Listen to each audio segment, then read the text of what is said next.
The Youth Leadership Debate is a program that provides the platform for young people to use their voices and knowledge to drive conversations for national development. It is an initiative of the Nigeria Youth Futures Fund, NYFF, implemented by Leap Africa in collaboration with the MacArthur Foundation and the Ford Foundation.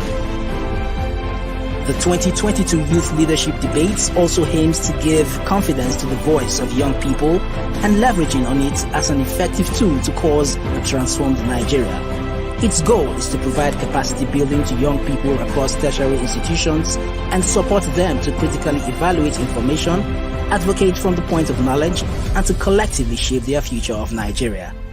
The conversations led on the platform of the Youth Leadership Debate goes on to equip the contestants with needed knowledge to be active citizens leading a change. The NSAS protest of 2020 showed that young people can speak with one voice and cause a change. The Sorosoke movement, which means to speak up in Yoruba language, a ripple effect of young Nigerians' resistance to police brutality through the NSAS protest, was an eye-opener for government, the youth, and development agencies. Now, while it is important to encourage young people to Sorosoke, they must be guided to do it the right way. More so, institutions of higher learning have a leading role in providing solutions to the myriad of challenges facing society, cutting-edge research and innovative activities. Universities are places where young people are equipped to engage in intellectual debates that have national relevance and to provide solutions to socio-economic issues. So, Leap Africa, through the Youth Leadership Development Programs, build the capacity of young Nigerians in leadership and active participation in the nation's affairs, helping to shape the country's future for long-term development.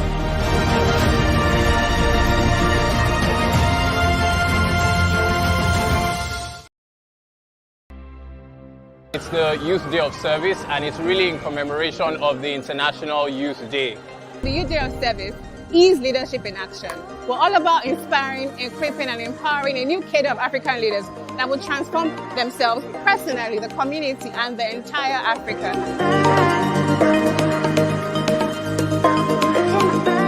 This is important because we're trying to also just promote and encourage volunteering. Everyone has come out today. Some of our partners have come out today to volunteer and support. Our partnership with the Leap Africa on the Youth Day of Service is key to creating social impact in the lives of communities, in the lives of youth members, in the lives of everyone around us. Young people are vibrant, young people are creative, young people are innovative, and so you can't even begin to imagine the kinds of projects that we have seen so far.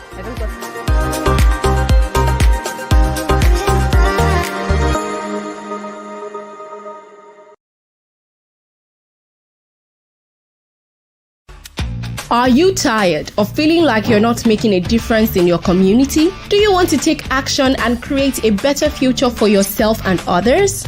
The Leap Africa's advocacy and moral courage courses can help you do just that. Our free advocacy course will guide you on how to participate in critical issues and how you can make a difference. While the e-integrity course on moral courage will equip you with the tools to address corrupt practices within your community. Use coupon code LEAP@20 to access e-integrity at a 30% discount. With our courses, you'll gain the skills and knowledge you need to be a force for positive change. Sign up at learn.leapafrica.org and start your journey towards making a difference today.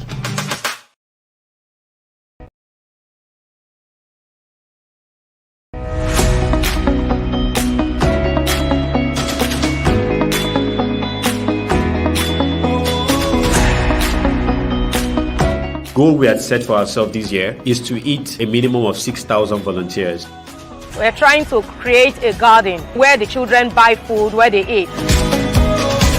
We've planted 300 trees, and a part of these are going to be given out to the community. I'm happy we've been able to sensitize some girls and boys on the need to fight against gender-based violence. I want to say a big thank you to Leap Africa for organizing this. we're giving back to the community, and we're also ensuring that we're keeping the environment for those that come after us.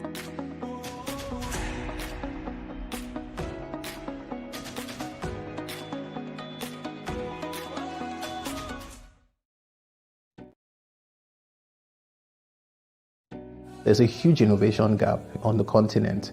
You have young people who are talented and largely driven by passion, who go into starting enterprises without the requisite skills, knowledge, resources, relationships to be able to take them sustainably. We couldn't sustain the programs we did. We lacked financial capacity. It was just at the point where I was almost going to stop the idea. The SIP Social Innovators Program was designed so that we can bridge that gap. We can fill that gap of capacity. Indirectly, when they invested in me as a young person, they've invested in the over 11,000 plus women that we've been able to empower. We're able to provide relief materials to over 3,000 inmates. For just the last 3 years, after being a LEAP fellow, we are able to achieve that goal to the highest level I can think about.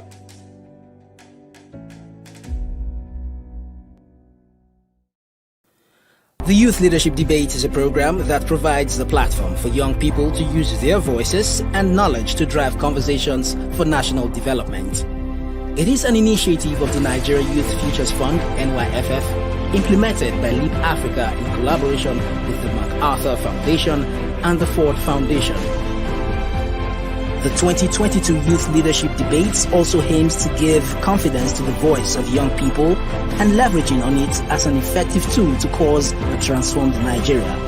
Its goal is to provide capacity building to young people across tertiary institutions and support them to critically evaluate information, advocate from the point of knowledge, and to collectively shape their future of Nigeria. The conversations led on the platform of the Youth Leadership Debate goes on to equip the contestants with needed knowledge to be active citizens leading a change. The NSAS protest of 2020 showed that young people can speak with one voice and cause a change. The Sorosoke movement, which means to speak up in Yoruba language, a ripple effect of young Nigerians' resistance to police brutality through the NSAS protest was an eye-opener for government, the youth, and development agencies. Now, while it is important to encourage young people to Sorosoke, they must be guided to do it the right way. More so, institutions of higher learning have a leading role in providing solutions to the myriad of challenges facing society, cutting-edge research and innovative activities. Universities are places where young people are equipped to engage in intellectual debates that have national relevance and to provide solutions to socio-economic issues. So, LEAP Africa, through the Youth Leadership Development Programs, build the capacity of young Nigerians in leadership and active participation in the nation's affairs, helping to shape the country's future for long-term development.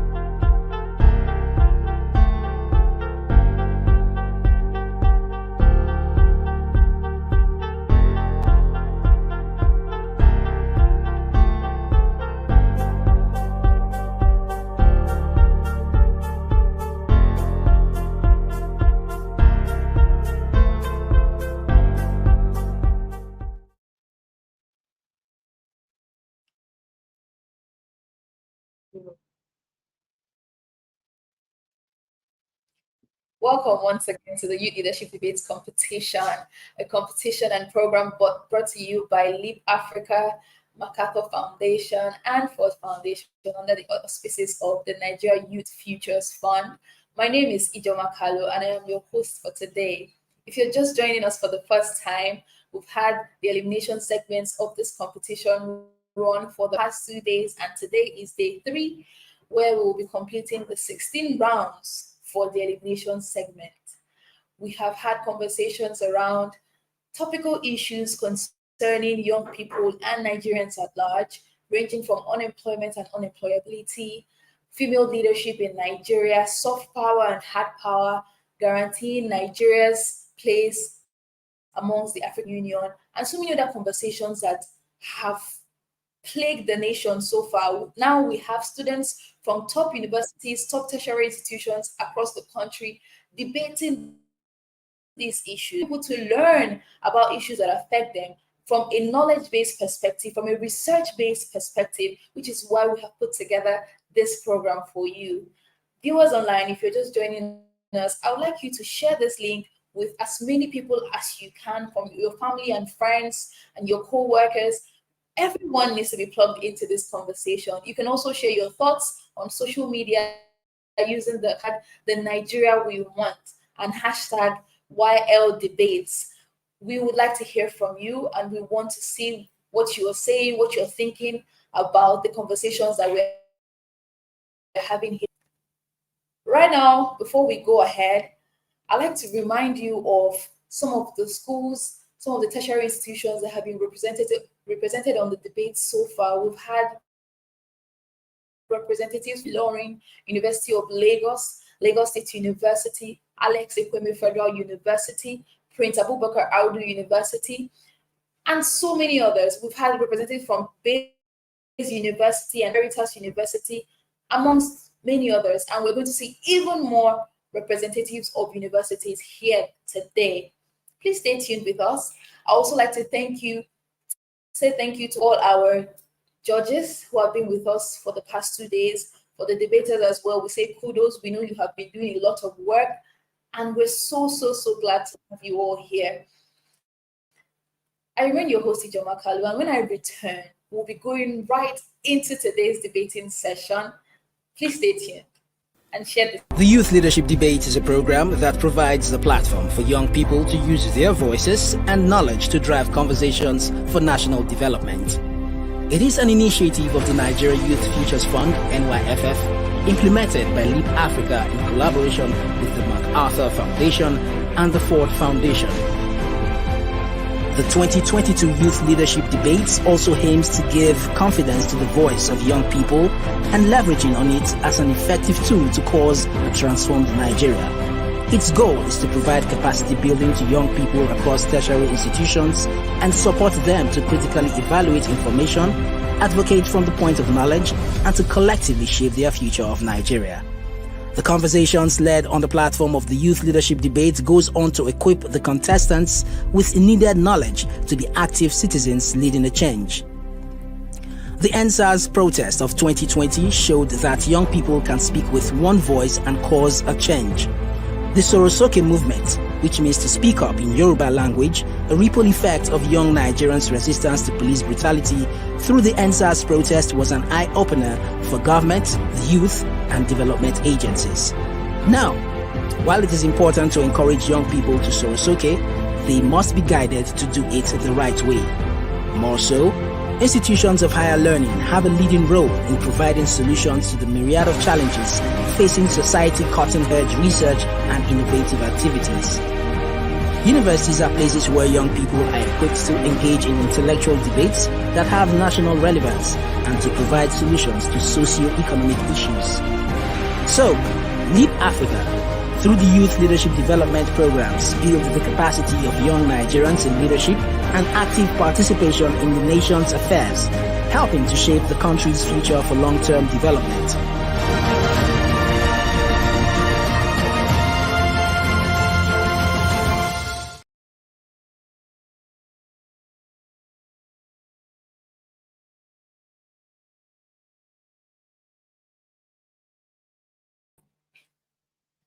All right, thank you so much for staying tuned with us. We are now back to the Youth Leadership Debates competition, Elimination Rounds 1. I remain your host, Ijoma Kalu, and we now have all our debaters on the live stream, so we are indeed good to go. I'd like to first of all introduce our panel of judges for today. We have professionals in their fields, people who are willing and able to adjudicate this session of the debates with all professionalism and without bias.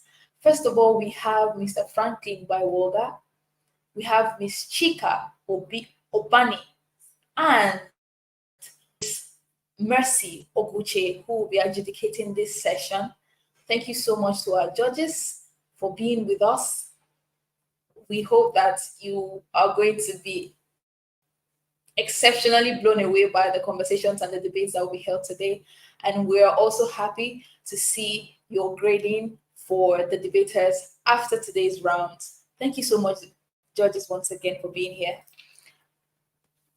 Viewers online, I'd now like to introduce you to the topic that we'll be taking for the rounds today. For round 12, we have the topic subsidized tertiary education versus student loan reform.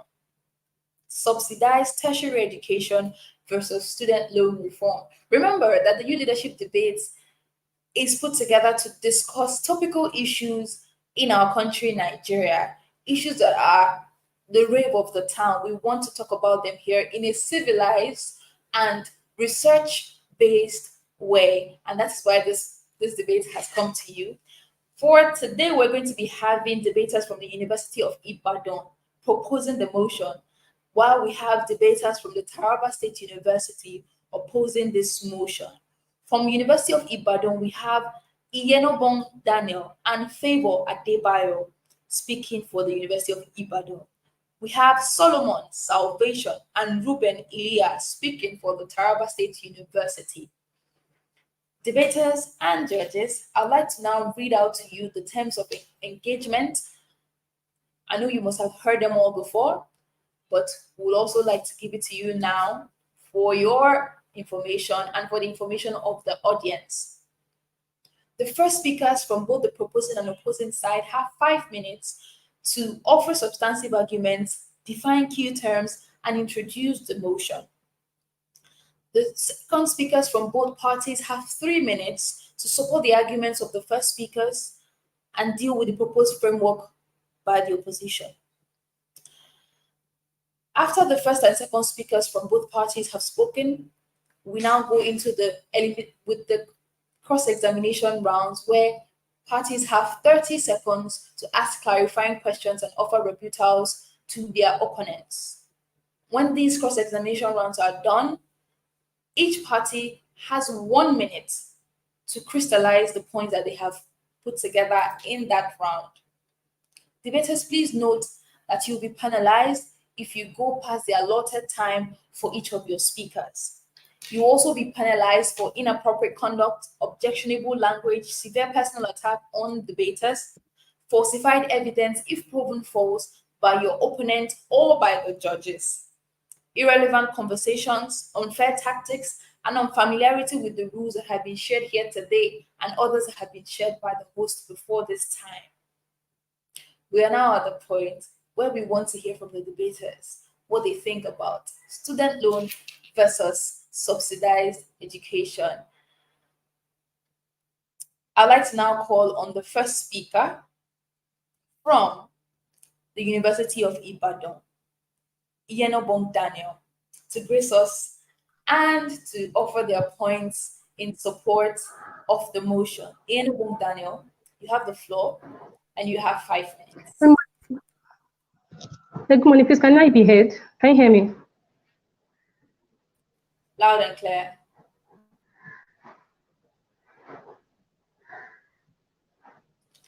Loud and clear, Iyenobong, you can. Good morning, please. Can you hear me?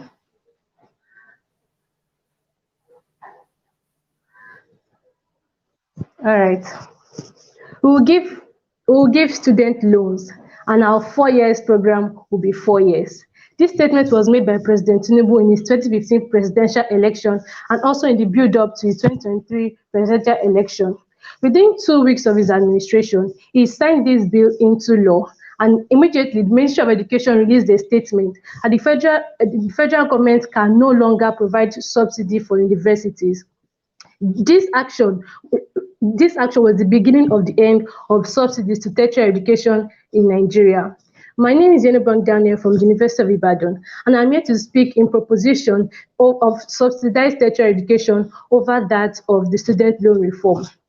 Subsidy, according to Collins Dictionary, is the payment of money to industry or business by the government or to a public service.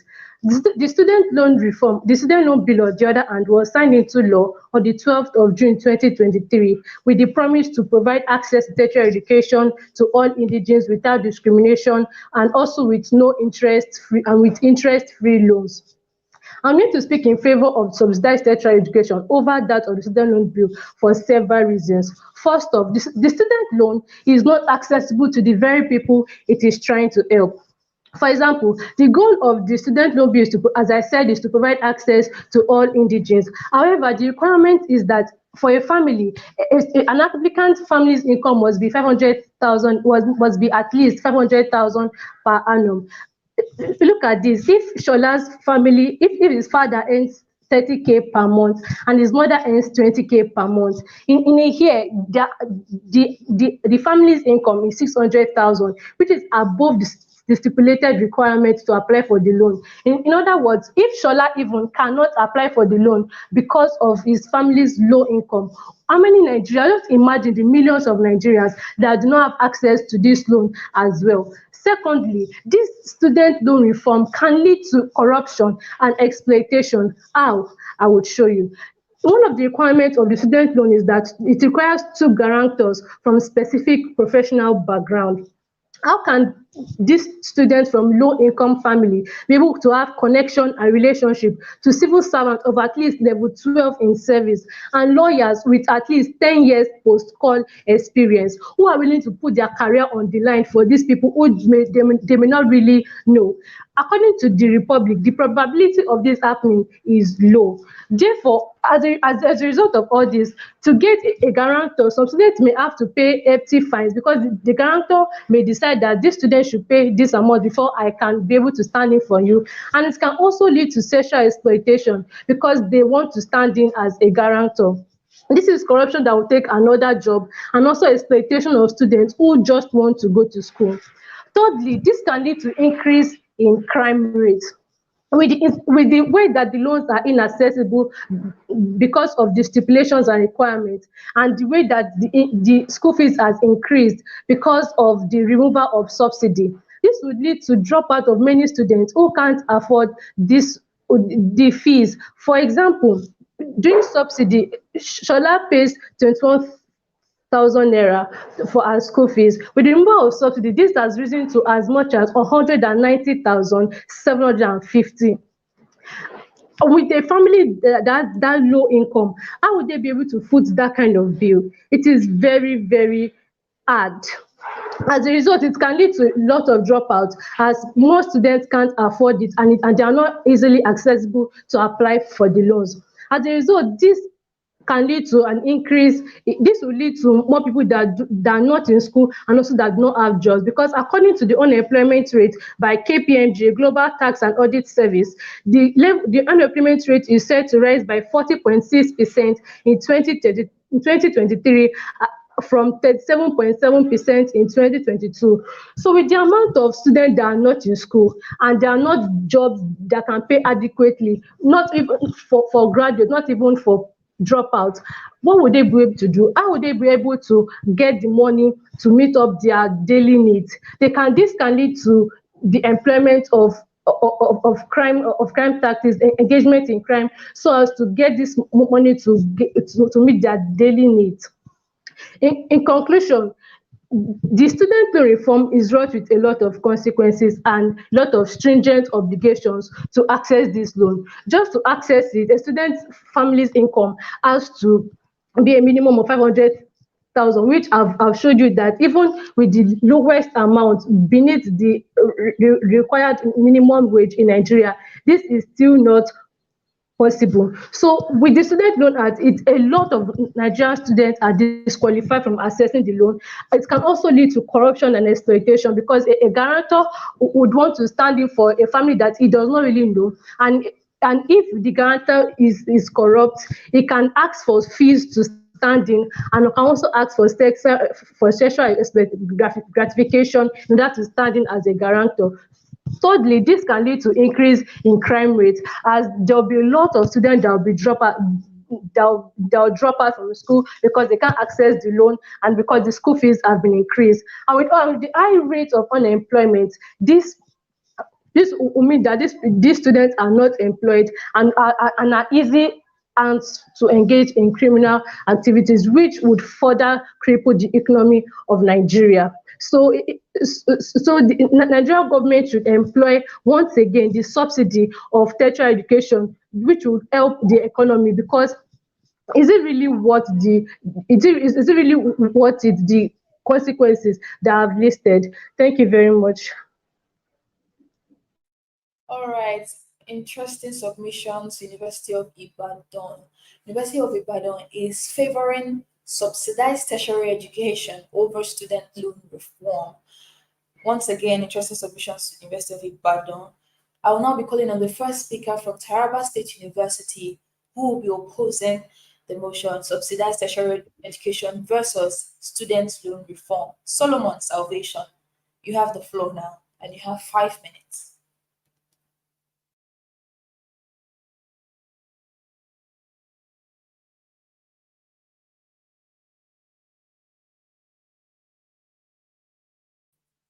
Hi, Solomon. We cannot hear you. Could you please unmute yourself? And if possible, use student loan. Okay, go ahead. Good morning. My name is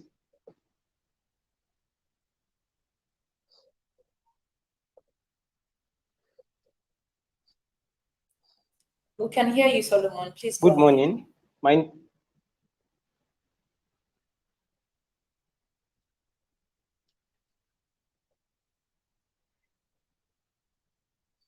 Good morning, everyone. My name is Solomon Salvation from Taraba State University, Jalingo, and I will be marshalling my argument in support of the student loan reform as against the adoption of the subsidized tertiary education. By way of introduction, it is worthy of note that both student loan and subsidized tertiary education are all subsidy on education. And the adoption of any of this will lead to similar events.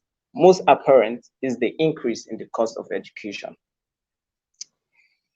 However, our main focus is on what is attainable in our climate. Nelson Mandela, in his wisdom, said that education is the most powerful tool which we can use to change the world. Its power extends to nation building. However, UNICEF has revealed that 3.3 million Nigerian children drop out of school between primary 1 and GSS 1. The reason is because of poverty and other deterring factors. Student loan presents a lot of opportunities. No statistic is required to show that many of the world's most brilliant minds had a very poor beginning. Even Barack Obama enjoyed student loan. Subsidized tertiary education provides a superficial attempt at carrying indigent persons along. Masking the true cost of tertiary education is a disaster. Why? Because an increase in cost means an increase in subsidy. Bearing in mind the rumor going around about the university autonomy, universities will want to hike prices because there is increase in subsidy.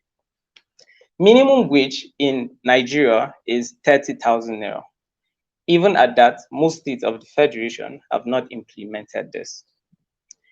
The governor of my state had last few weeks subsidized tuition fee in the Taraba State University by 50%. Formerly, my school fee was 50,000 naira per semester. With the subsidy, right now, I'm to pay 25,000 naira per semester. While this is commendable, however, this does not carry an indigent person along since they have to look for the other half. Now, student loan is also important in the ever fluctuating Nigeria's economy, as people who do not have money can temporarily benefit from the student loan. General Yakubu Gowon in 1972 made provision for the student loan. Although this innovation was greeted with a lot of challenges, however, we cannot deny that most Nigerians had access to education, and it also increased career prospects. Through this, the Student Loan Act had a lot of lapses that need to be worked on, but the focus is not on the lapses of the act.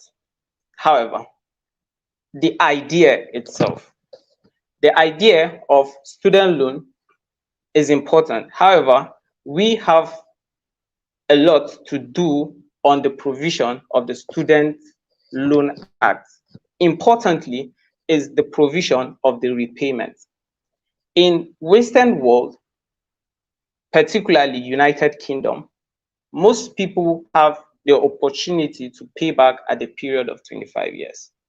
In certain circumstances, you pay back when you have jobs that have a cut of salary of that amount to be able to pay up that amount.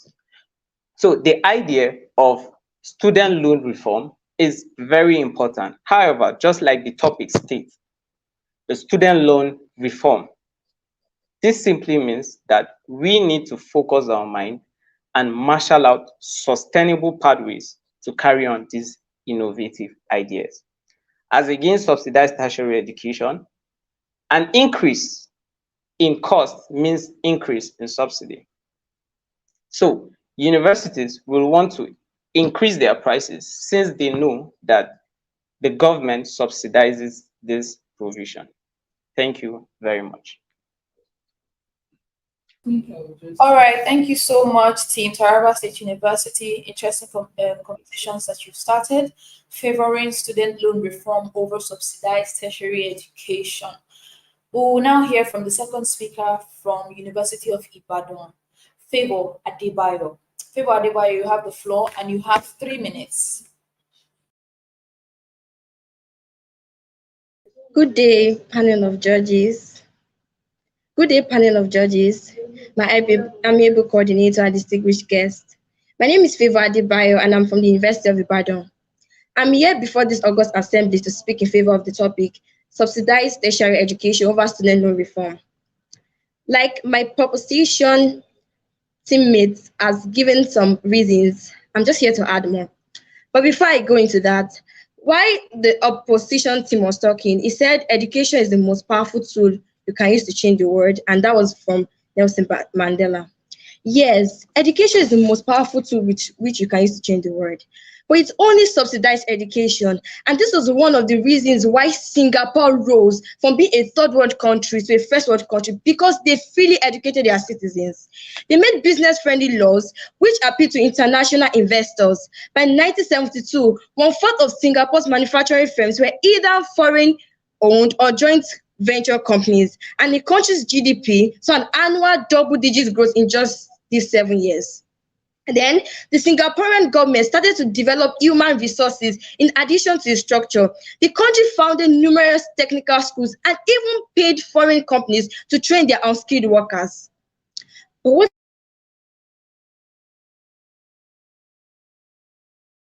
is the Nigeria? Also, one of the reasons why I do not believe that the student loan reform is the best for young Nigerians is the legal ramification for defaulters is quite heavy. The student loan bill imposes strict penalties for loan defaulters. Why this is to ensure loan compliance, it is noteworthy to recognize the potential imprisonment and hefty fines associated with defaulting. Imagine you educating someone only to make them waste the knowledge in prison.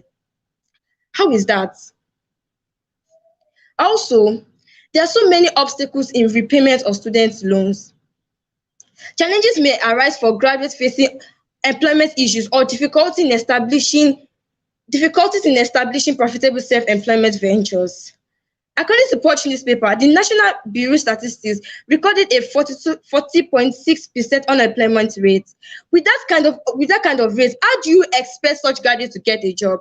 And also, even if a graduate decides to even establish his or her own business, according to Adebisi in an article released by Warden University, in Nigeria, 80% of every small business fail within the first 5 years. Then how do you even expect to get the money 2 years after their graduation when a business is even most likely to fail at the start? Thank you so much. Thank you for your submission, second speaker from University of Ibadan. Now we would hear from the second speaker from Taraba State University, Ruben Ilia. Ruben, you have the floor now, and you have 3 minutes.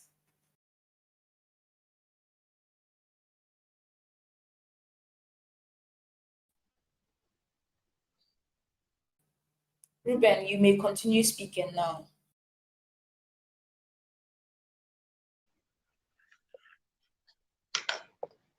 Hello, everyone. Good evening. Good afternoon to you all.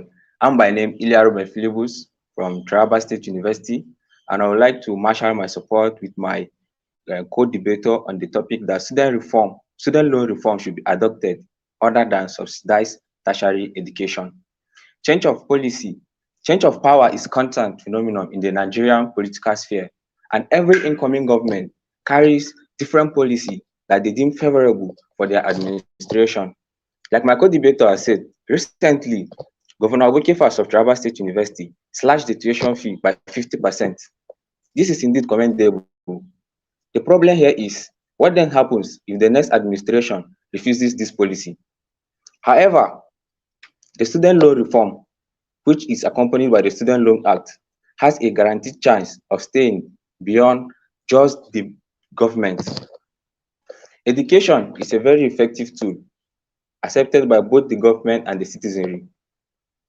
For the government, it generates revenue and provides its citizens education. For the citizens, perhaps a meal check. Student loan presents a win-win situation for both parties, in the sense that the government lend money to the citizens to further their education, and in doing that, the citizens gain valuable skills to earn a living. And in return, the citizens, in a due time, pay back these loans to ensure, in order that the government will use this and solve similar problems for sustainability. In this millennium, soft skills and startups are in high demand. While the students are able to pay tuition fee from the loan, it provides them an avenue to save up money to be able to fund their passion and ideas. Student loan presents us an opportunity to carry everyone along. Thank you. All right, thank you so much, Team Taraba State University. At this point, we have heard arguments from both the first and second speaker from both parties. We're now at the cross-examination round, where we'll give each party 30 seconds to ask clarifying questions or offer any rebuttals they may have to their opponents. I will call on the first speaker from the University of Ibadan to offer cross-examinations to Taraba State University. Ieno Bong Daniel, you have the floor now and you have 30 seconds.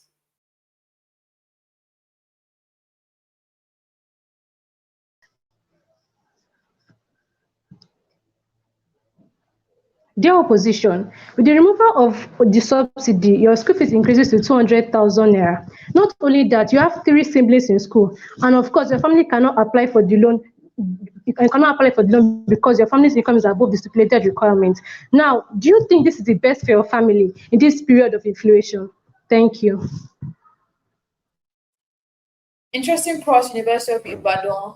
I will now call on the first speaker from Taraba State University for their cross-examination. Solomon Salvation, off the floor, 30 seconds.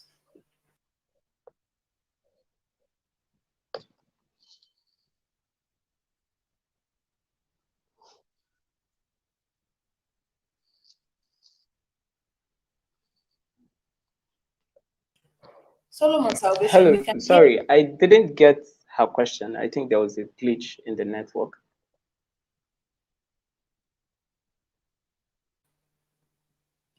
I'm sure you must have noted some points that they made in their own arguments, and this is a great time to ask questions to clarify that those points that you noted. If you do not have any, it's fine. You can also pass on this round. Hello, can you hear me, ma? Sorry, I didn't quite get her question. So I think there's a glitch. There was a glitch on the network. So I didn't get the question. Sincere apologies about that, Solomon. I think that you can also go ahead now with your own 30 seconds to ask any clarifying questions to them on other points that they have made through this debate competition so far. Please go ahead.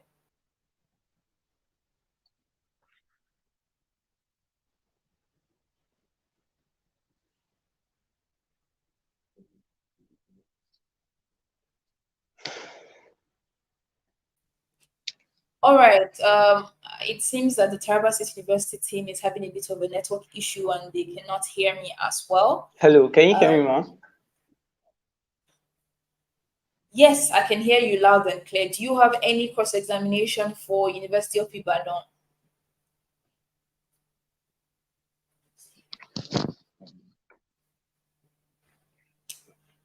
All right. In the absence of any questions from the Taraba State University, over to the University of Ibadan for their closing arguments. You have 1 minute, University of Ibadan. Please use your time judiciously.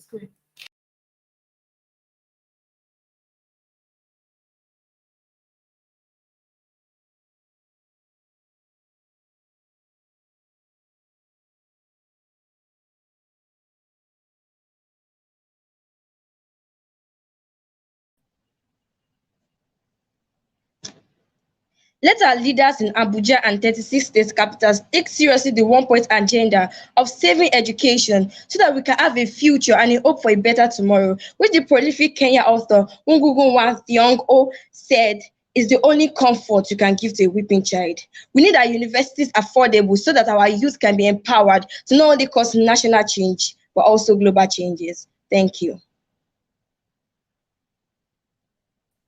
All right, thank you so much, University of Ibadan. I will now yield the floor again to Taraba State University, where they have 1 minute to offer closing arguments. I believe that their speaker will be Solomon Salvation. Solomon, you have the floor now.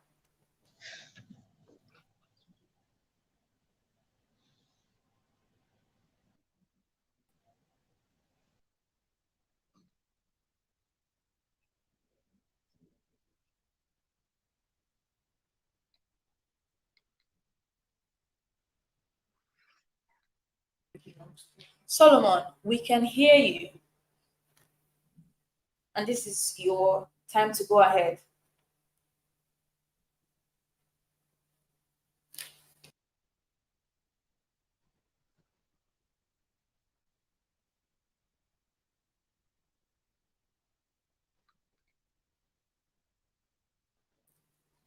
Hello, Solomon. We can see you. Please confirm that you can hear. You can use the chat box if you're having any challenges because we can see you and we can see that you're poised to speak, but we cannot see you speaking just yet.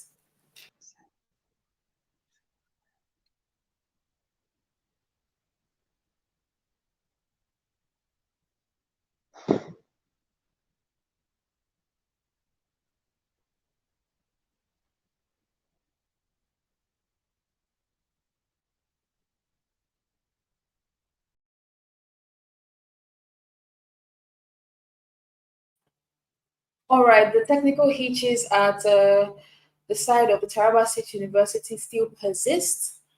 I also know that the judges have taken time to note their arguments so far and will be judging them based on those submissions. With this, we come to the end of this particular round between the University of Ibadan and Taraba State University, where they are debating student reforms versus student loans, or rather subsidized tertiary education versus student loans. Judges, you now have the floor to offer your observations to the parties. I'd like to call first on Mr. Franklin. Franklin, please, your observations. Thank you.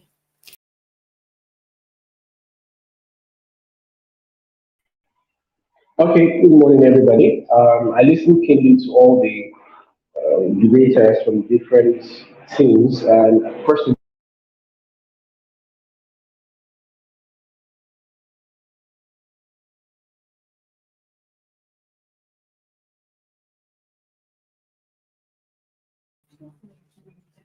Hello, Franklin.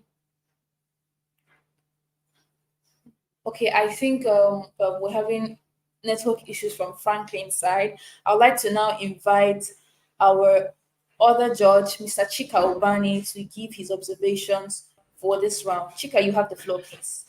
All right, thank you very much, and good morning to everybody. I would love to extend my congrats to both teams that have made such powerful arguments. I think between both of you, you have actually tried to sway my mind on which is better. So just some comments with respect to how we can improve our speeches going forward. I think the University of Taraba did very well in trying to use quotes, in trying to tie their story to that of a real life personality like Obama, in trying to also create a balanced argument by even raising in their own argument the cons to the student loan, for instance. But we noticed that there were issues around presentation in terms of camera positioning. Their faces were not well in the middle of the camera, and all the other technical glitches that followed. And for you, I think it was really a powerful leverage to have been able to take an argument from your position and infuse it in your own conversation. That was really well done. I also felt that we did well in also trying to stay on point and making sure that we hammered or emphasized on the strongest points in our argument. What I felt that could be done better with respect to University of Ibadan is we heard the story of Singapore, for instance, but there are no references. So you spoke about the industrialization of Singapore, how they had to bring in foreigners to invest in the educational system. Where did you get that from? Was it from a book? Was it from a note? Was it from an article? There was no reference at all. It would be good to always state your references to improve your credibility. And also, I thought that it was quite obvious that for the second speaker, you were reading your material, and I would want to believe that this is a prepared speech. So going forward, try to memorize as much of your material as possible so that you are able to just focus on the camera, focus on your audience, and exude all of the confidence and gestures that is expected of your speech. But well done to both teams. Congratulations. Back to you, Ijoma. Thank you so much. Thank you so much, Chika. And thank you, Franklin, even though Franklin had some network issues. But I believe that both teams have taken their feedback and they'll be working on it if any of them makes it to the next round. Thank you so much to the debaters from University of Ibadan and the Taraba State University. You can now leave the call now, and we'll be taking a short break. When we return, we'll be hearing arguments from the University of Ilorin and Ladoke Akintola University on the topic, technology startups are the drivers of economic growth in Nigeria. Please stay tuned, viewers, as we take a short break and we return. Thank you. The Youth Leadership Debate is a program that provides the platform for young people to use their voices and knowledge to drive conversations for national development. It is an initiative of the Nigeria Youth Futures Fund, NYFF, implemented by Leap Africa in collaboration with the MacArthur Foundation and the Ford Foundation. The 2022 Youth Leadership Debates also aims to give confidence to the voice of young people and leveraging on it as an effective tool to cause a transformed Nigeria.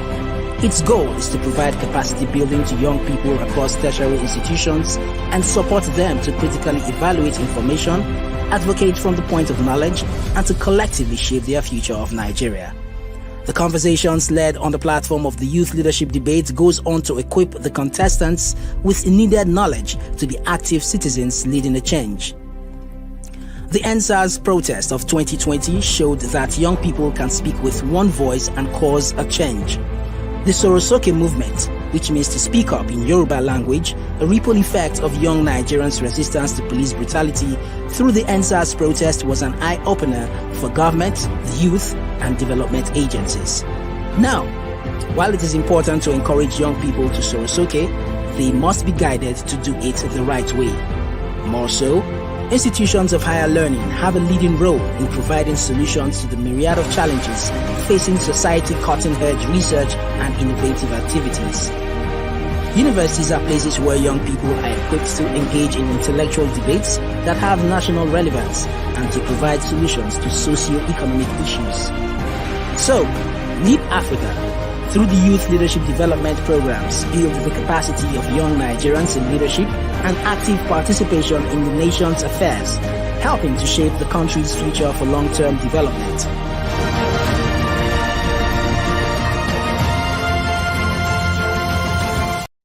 There's a huge innovation gap on the continent. You have young people who are talented and largely driven by passion, who go into starting enterprises without the requisite skills, knowledge, resources, relationships to be able to take them sustainably. We couldn't sustain the programs we did. We lacked financial capacity. It was just at the point where I was almost going to stop the idea. The SIP Social Innovators Program was designed so that we can bridge that gap. We can fill that gap of capacity.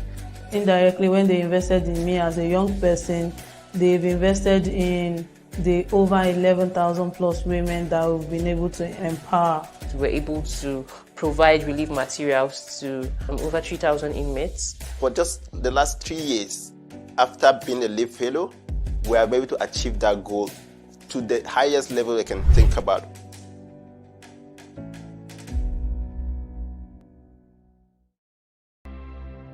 It's the Youth Day of Service, and it's really in commemoration of the International Youth Day. The Youth Day of Service is leadership in action.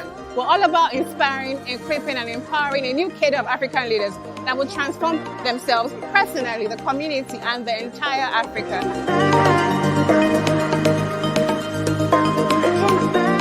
This is important because we're trying to also just promote and encourage volunteering.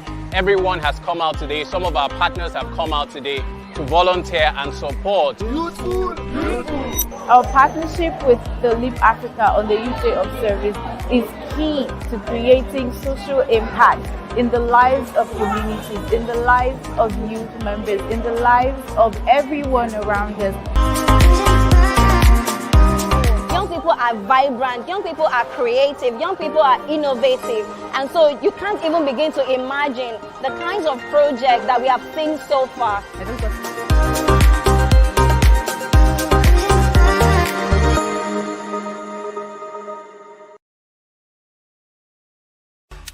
Are you tired of feeling like you're not making a difference in your community? Do you want to take action and create a better future for yourself and others? The LEAP Africa's advocacy and moral courage courses can help you do just that. Our free advocacy course will guide you on how to participate in critical issues and how you can make a difference, while the e-integrity course on moral courage will equip you with the tools to address corrupt practices within your community.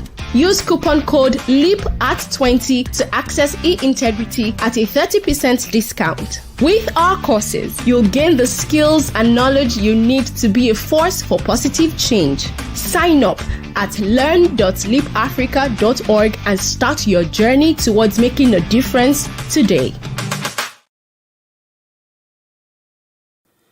The Youth Leadership Debate is a program that provides the platform for young people to use their voices and knowledge to drive conversations for national development. It is an initiative of the Nigeria Youth Futures Fund, NYFF, implemented by LEAP Africa in collaboration with the MacArthur Foundation and the Ford Foundation. The 2022 Youth Leadership Debates also aims to give confidence to the voice of young people and leveraging on it as an effective tool to cause a transformed Nigeria. Its goal is to provide capacity building to young people across tertiary institutions and support them to critically evaluate information, advocate from the point of knowledge, and to collectively shape their future of Nigeria. The conversations led on the platform of the Youth Leadership Debate goes on to equip the contestants with needed knowledge to be active citizens leading a change. The NSAS protest of 2020 showed that young people can speak with one voice and cause a change. The Sorosoke movement, which means to speak up in Yoruba language, a ripple effect of young Nigerians' resistance to police brutality through the NSAS protest, was an eye-opener for government, the youth, and development agencies. Now, while it is important to encourage young people to Sorosoke, they must be guided to do it the right way. More so, institutions of higher learning have a leading role in providing solutions to the myriad of challenges facing society, cutting-edge research and innovative activities. Universities are places where young people are equipped to engage in intellectual debates that have national relevance and to provide solutions to socio-economic issues. So, Leap Africa, through the Youth Leadership Development Programs, build the capacity of young Nigerians in leadership and active participation in the nation's affairs, helping to shape the country's future for long-term development.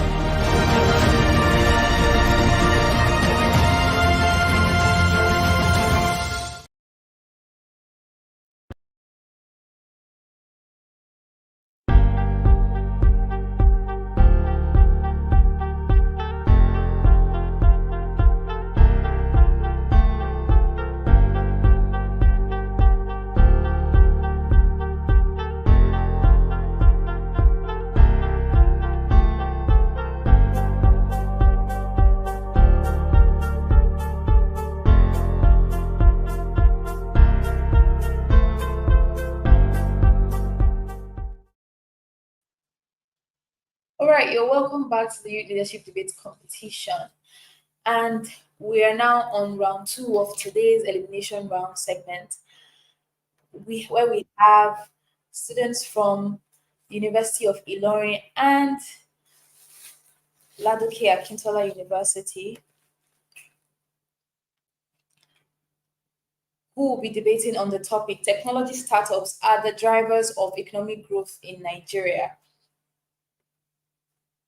We now have our debaters on the call and we'll be going right into it, and we'll be calling on the first speaker from the proposition to have their opening arguments. However, I would like to remind the debaters that the first speakers have 5 minutes, second speakers have 3 minutes, and there will be a cross-examination round where one speaker from both sides will ask clarifying questions and offer rebuttals to their opponents. At the end of the cross-examination rounds, each party gets 1 minute to clarify their points on the rounds, and then that will be the end of that round. I'll now very quickly invite the first speaker from the University of Ilorin, Olorunyomi Adekunpe Covenant, for their first speaker's argument. Olorunyomi, you have the floor now. You have 5 minutes.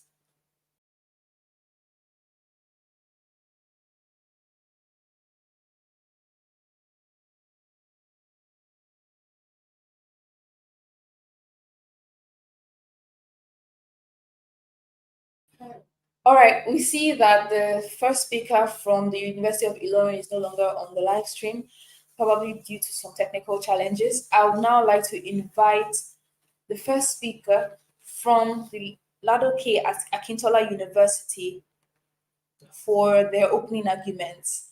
Adekunle Ayomide, please could you turn on your video so I know, because you are both listed here as Lautech. I need to know which of you is going first. Could you turn on your video?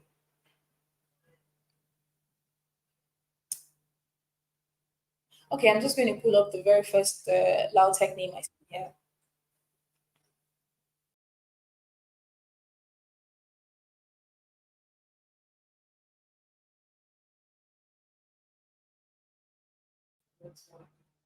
All right.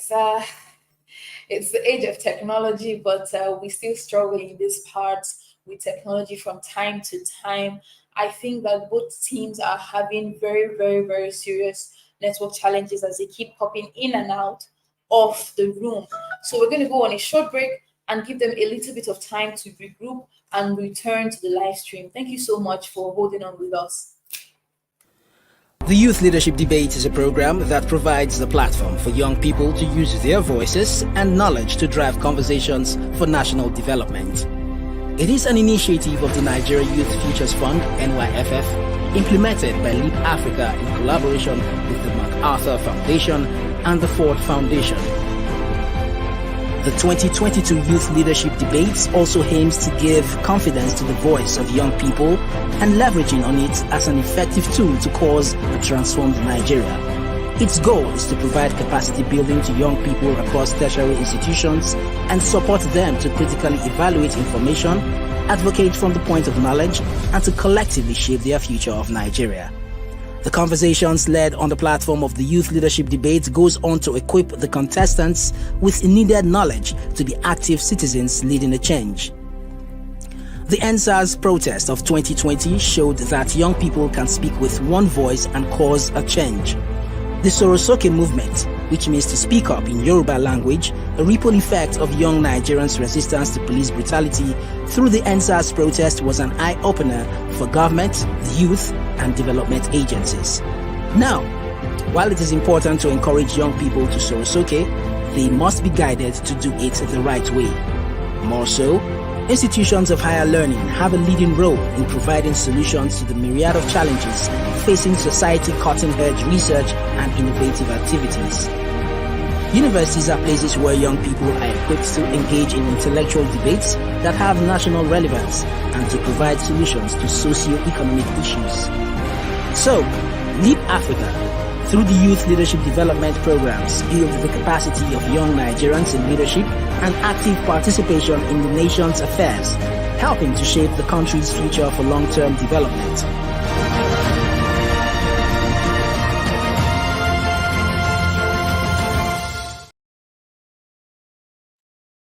All right, welcome back. We went on a short break because our debaters seem to have been having quite some issues joining the live stream. They are now here and we will continue the debate sessions. Apologies for the time taken. We are on round 13 where we are discussing the topic, technology startups are the drivers of economic growth in Nigeria. We are having representatives from the University of Ilorin and Ladoke Akintola University of Technology debate this motion. I will now like to go ahead to invite once again the first speaker from the proposition, University of Ilorin, Oloriyomi Adebimpe, for their opening arguments. Oloriyomi, you have 5 minutes.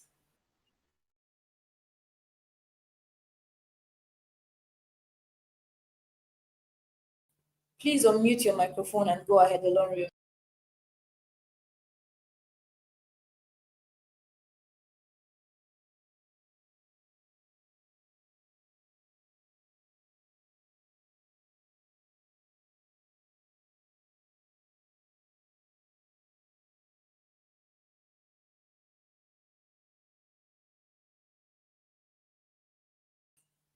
Oloriyomi, please check your network connection. We will return to you. While you're doing that, I would like to call on the first speaker from the Ladoke Akintola University, Adekunle Ayomide.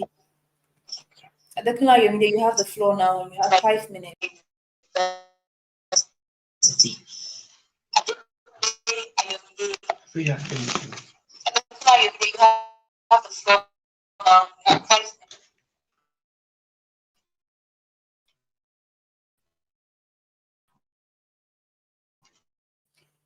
All right, Adekunle Ayomide, All right. you can go ahead now.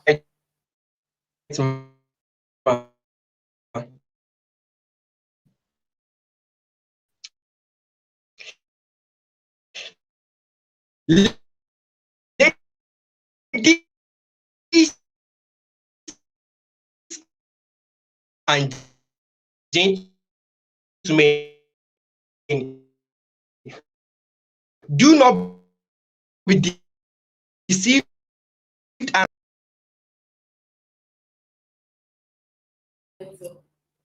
All right.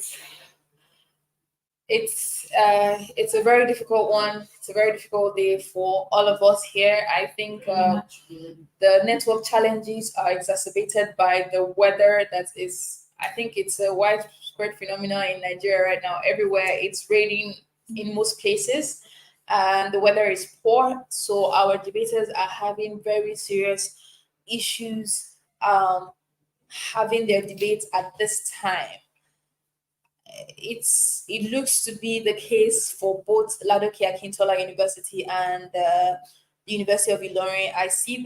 I can see them with their videos on, but it's a bit shaky. I would like to call on University of Ilorin team to just mute themselves once again and try. Let's see if we can see them. If not, we might have to give a different time for this round and try for another team.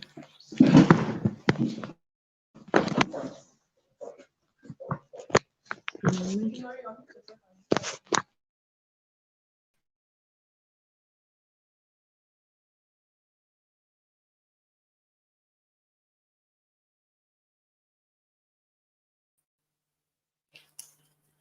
right, judges. I'm sure that you can see the challenge that we are having here. I would like to ask for your opinion. How do you think we should go about with this session? Franklin, do you have any counsel for us?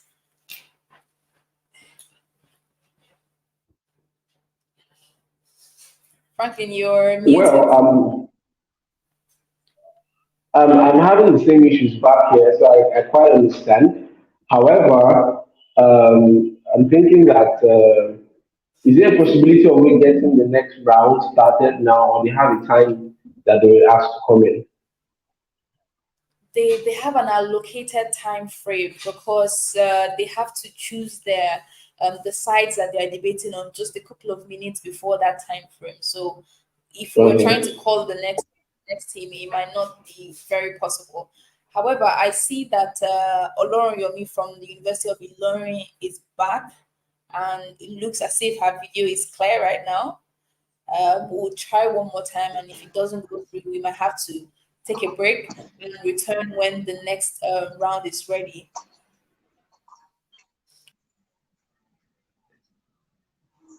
Okay. So, panel, 20 to 30 years ago in Nigeria, we didn't have as many iPhone users as we do today, or proud PC users. And of course, we didn't have as many content creators, web designers, and developers, or skit makers like Taoma or Sabinos, who have shown myself and other Nigerian youths how technology has saved us from depending on white-collar jobs, fancy positions as our parents did. 20 to 30 years ago, we didn't have as many tech companies, boot camps, initiatives for girls in tech, and so on. We sure didn't even have AI at our disposal to help with even our small scale businesses, e.g., how to bake a cake. For instance, I own a business in which I have that has a channel through which I reach my customers, or even ready-made flyers on Canva for publicity. I'm Gen Z. I was born in a built era. Luckily, I don't have to face the struggles that my elders born in the millennium faced. I don't need to go to school for 7 years to become a doctor before I can be successful, or join a very long queue with a million of other graduates before I can secure a decent and dignifying pay, or be saddled with the not so lucrative course that JAM gave me to study in the university, and then graduate as a microbiologist looking for a job where there is none, or to become a secondary school teacher simply because I studied physics. Panel, dear co-debaters, technology is the present, the future, and it has come to stay. Now, what are tech startups? We have tech companies such as Apple, which is the largest phone manufacturer and seller in the world. We also have Google, we have Facebook, etc. We have artificial intelligence. We have e-commerce, which includes Forex, Amazon Shopping, Jumia, AliExpress, and even small businesses that have channels and apps. We also have robotics, we have game arcade, we have social media influence, we have tech courses such as ELX, software designing, Coursera, and so many more. A wise man, D.K. Chukwumerije, one of Africa's finest poets, once said, "In my days as a child, you can only become four things: a doctor, a lawyer, an accountant, or a disgrace to your family." However, the story has changed since the adoption of technology, which has empowered youth and by extension, the nation at large. Now, when you ask people what they do, you hear stuff like, "I'm a tech sis, I'm a tech bro," despite studying religious studies in university. Technology has given the power to create jobs for the massive population without necessarily depending on the government. And this is our stance in today's debate. Now, what are the evidence to back up this claim that we have made? The world is currently experiencing a rapid shift. Sorry, I don't know if you lost me. Okay, let me continue. The world is currently experiencing a rapid shift towards digitalization, and Nigeria cannot afford to be left behind. Now, what is our evidence to back up this claim? There has been reduction in unemployment in Nigeria. So many youths don't have to wait for the government to employ them anymore. Also, we have the increase in tech innovatives, and it has circumvented the issue of costs in a bid to recruit brilliant minds as manpower for tech companies. Most tech companies nowadays don't really care about how much money you have as a startup tech person. They are ready to give you the mentorship and job opportunities provided that you are committed. For instance, we have the African Leadership University, ALX, that gives software engineering courses to interested participants. Also, we have Digital Expert Academy, which has launched an initiative to mentor 10 million Nigerian youth in digital skills. Also, we have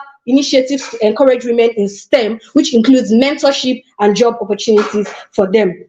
What are the impacts of tech on the economic growth of the nation? Now, in agriculture is one of the most important sectors that accounts for a significant portion of the country's gross domestic product. However, this sector is still largely dependent on subsistence farming, which limits its potential. So the government and Nigerian youth can play an important role in transforming the agricultural sector by leveraging technology to increase productivity and consistency. Also, it bridges the gap in the tech sector. There are about 85 million unfulfilled roles in the tech sector, which accounts for over more than half slots that can be filled by our youth who are currently unemployed in the country, which means that there is an inexhaustible job opening for youth and opportunities. And also, African countries can leverage into this. That's because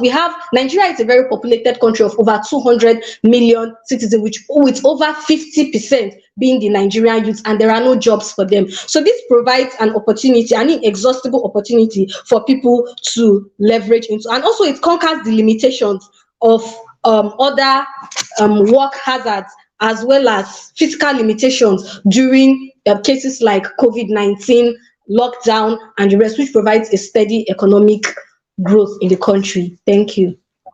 All right, thank you so much. Thank you so much, Team University of Ilorin, for your first speaker's arguments. Quite the argument there. I would like to call on the first speaker from Ladoke Akintola University of Technology, Adekunle Ayomide, for their first speaker's arguments. Ayomide, you have the floor. Sorry, please, can you hear me, ma? Loud and clear.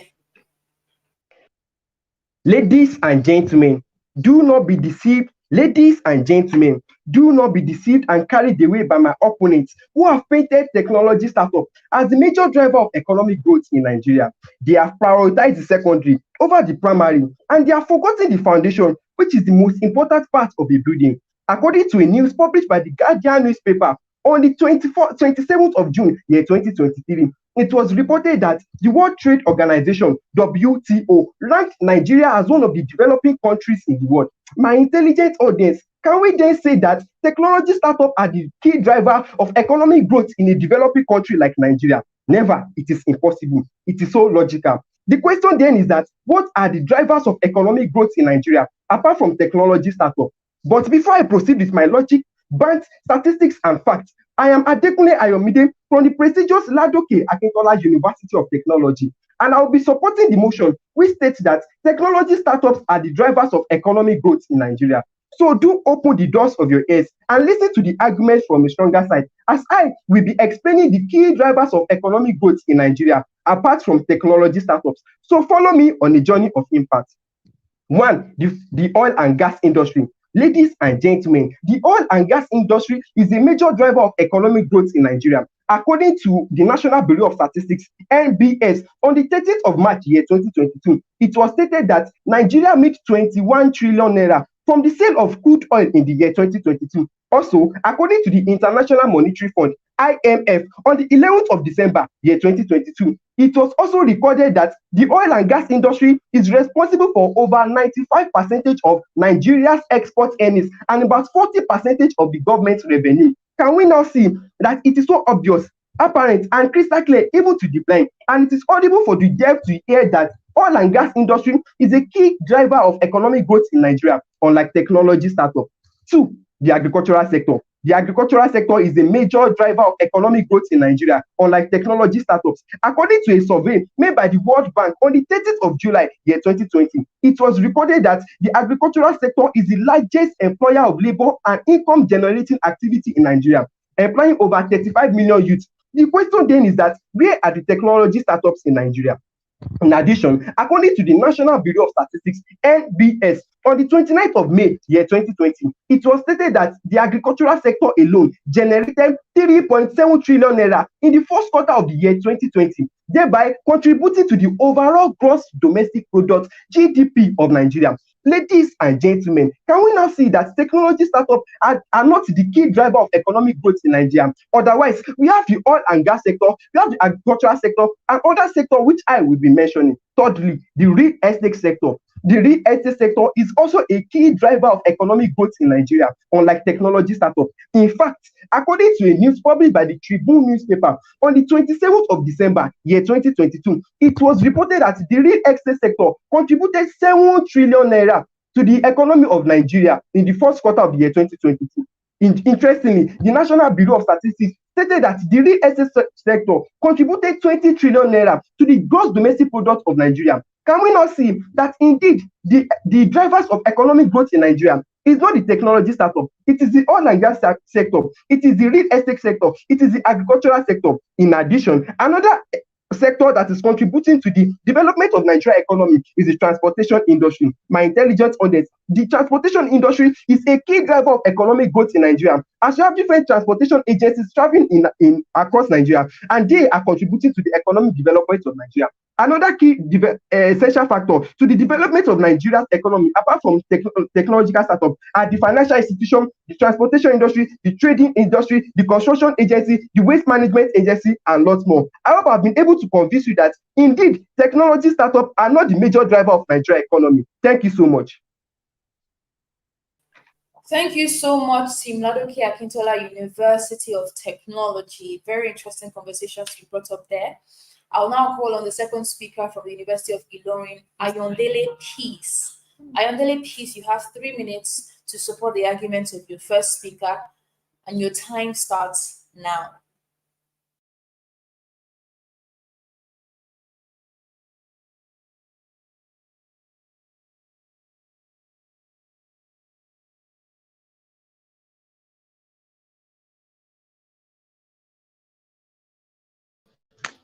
Please, am I audible enough? Loud and clear. All right, thank you. So I'll start my proposition by saying that recently, 2022 and 2023, the statistics released by Bureau of Statistics states that there was a decline in the gross domestic product from 3.3% to 2.4%, which dictates or denotes that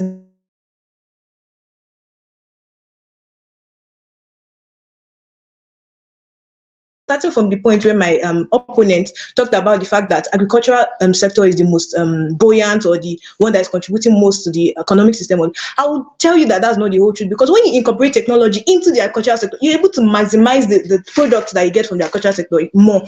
Yes, where are we coming from? We're not coming from the point that, okay, we are neglecting the place of agriculture or oil and gas sector or transport. What we are saying is that technological startups are the main drivers. They are the ones that will push this other traditional setups, other traditional areas of the economy to the forefront for us to maximize other things that we have not been able to maximize. We see the likes of the countries of the United Kingdom, Finland, Germany, and we begin to wonder if these guys have superpowers.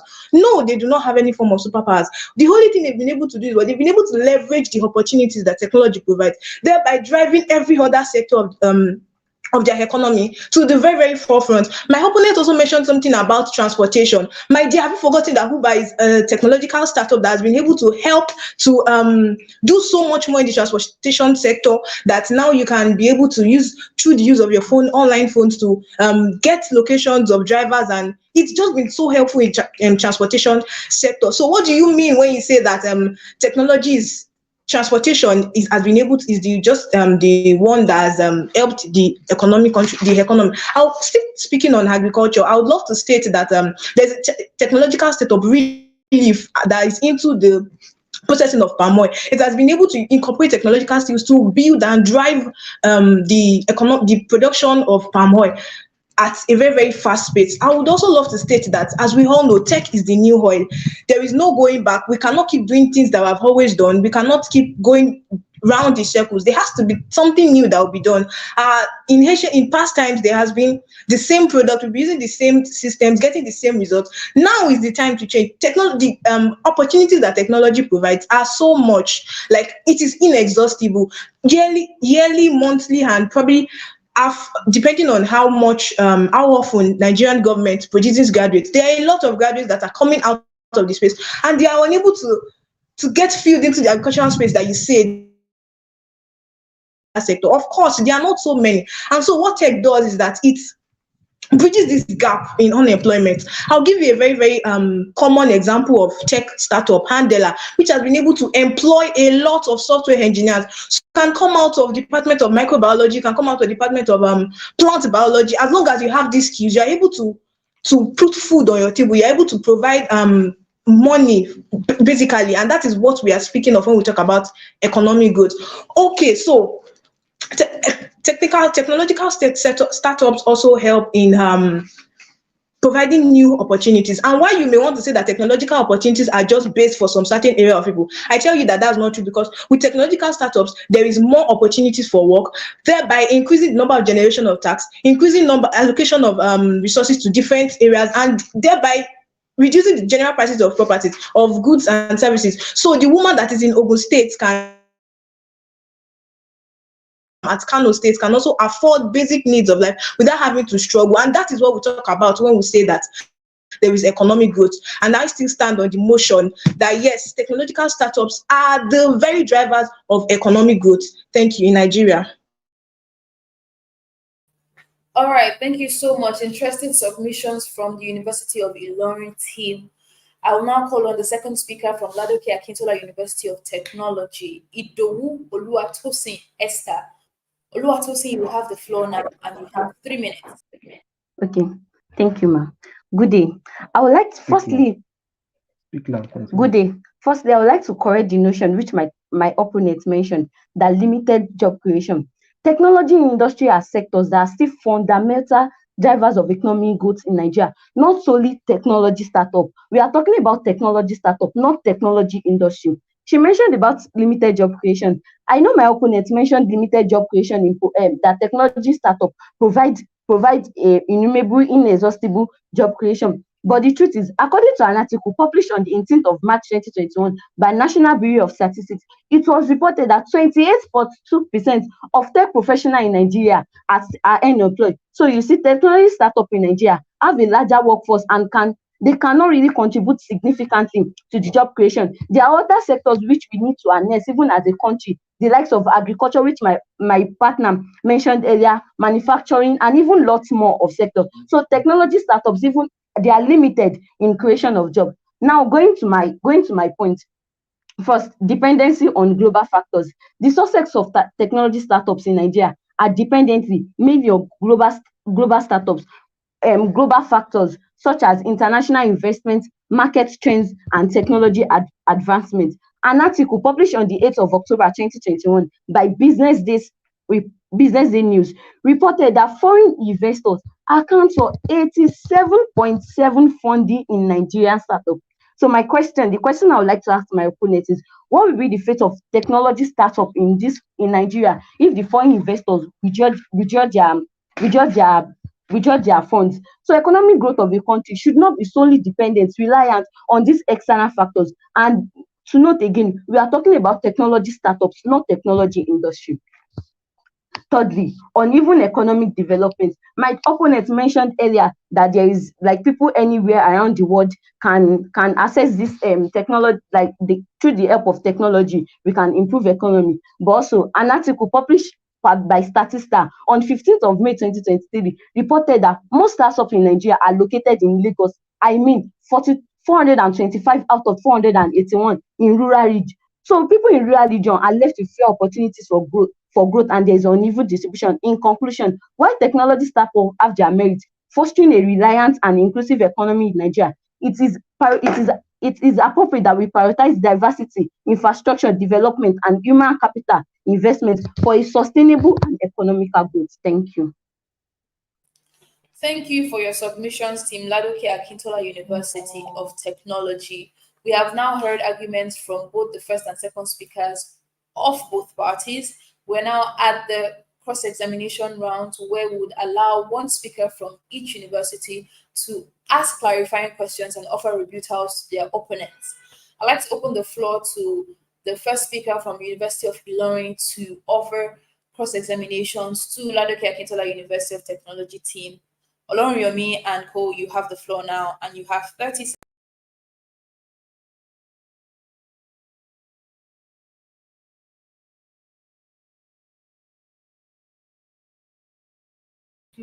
Olorunyomi, please could you unmute yourself and speak?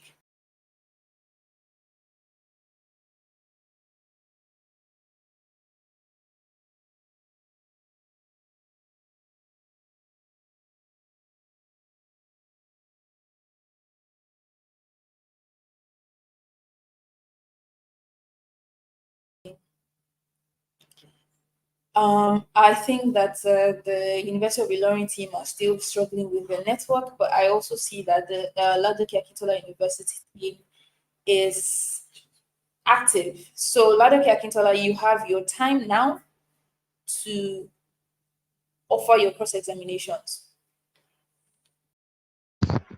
Ladies and gentlemen, I expected an higher level of arguments from my opponents, but since they have decided to debate like primary school students, they said that technology startup help to provide a lot of opportunity to so many Nigerians. But they have forgotten that according to a news published by the Guardian newspaper on the 23rd of April, year 2021, it was reported that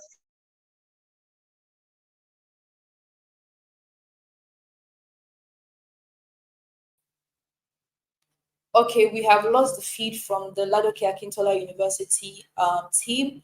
And I also like to caution that team that, yeah, I think they are out of line with their use of words. I believe the judges are also noting that you do not refer to your opponents as primary school students. You all are from prestigious institutions in Nigeria. Please refrain from using such words. Thank you. I do not even see them back on the stream, but I see Olorunyomi from the University of Ilorin back on the stream. So Olorunyomi, for time's sake, I am going to just give you 1 minute, and you're going to round up your arguments in that 1 minute. I hope that is fine with your team. Please go ahead. Yes, ma'am.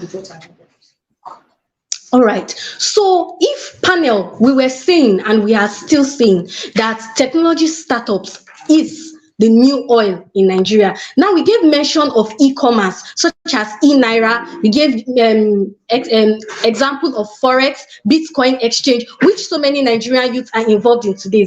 Oil and gas, agriculture, they are not drivers of economic growth. They are drivers of economic doom, in which dependency on either would lead to catastrophe. Look at the case of immigration in the health sector, where there are no enough manpower to contribute to the country's economic growth. Also, during the COVID-19 era, we had so many people who lost their jobs, so many people who couldn't get income because of the physical jobs they were dependent on. And again, I would like to put to the opposition team, how many Nigerian youths are involved in agriculture, and how many Nigerian youths are involved in tech startups, Bitcoin, forex? You can confirm from your fellow mates in the university. As an African-focused consultancy firm, Partech is set to generate an income of about 3 trillion in 2030, which is almost equal to, which is like 5 times of what we generate from oil.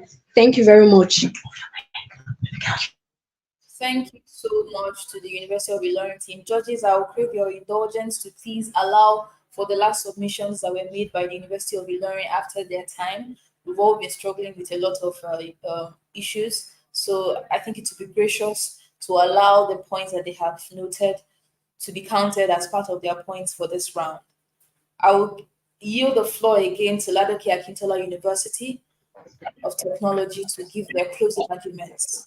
Ladoke Akintola University, you have 1 minute.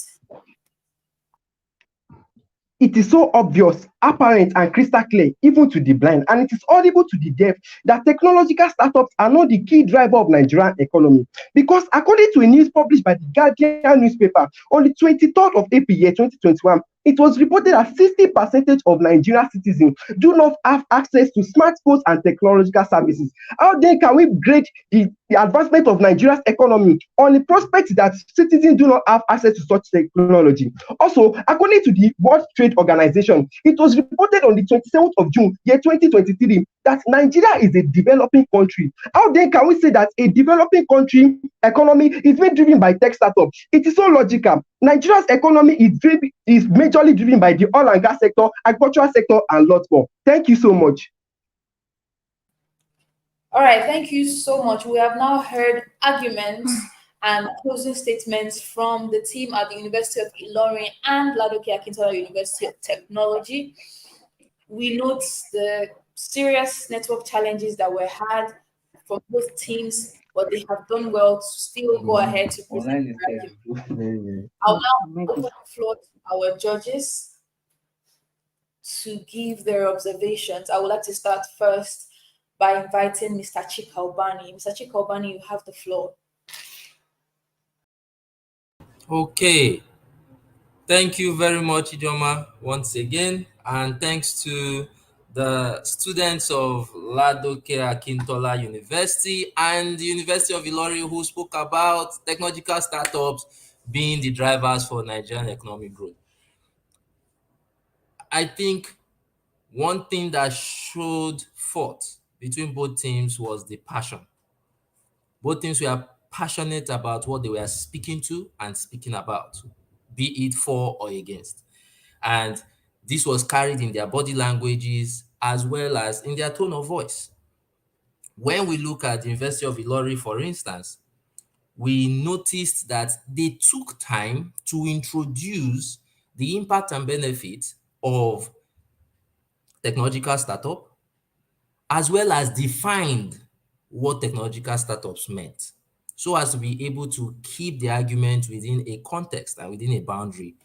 And I felt that that was really good. That use of context was very powerful and also very important.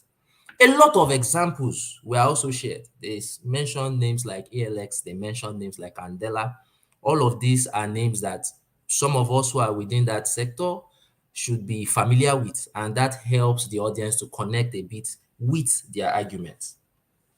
When you move over to Ladoke Akintola University, you will see clearly that the preparation was based heavily on data.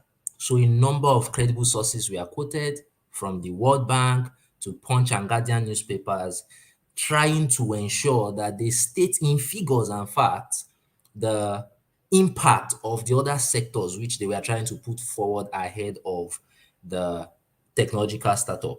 And I think that it was also well done the way they tried to differentiate between the technological industry as a sector and then technological startups as a subsector of what that industry is supposed to look like.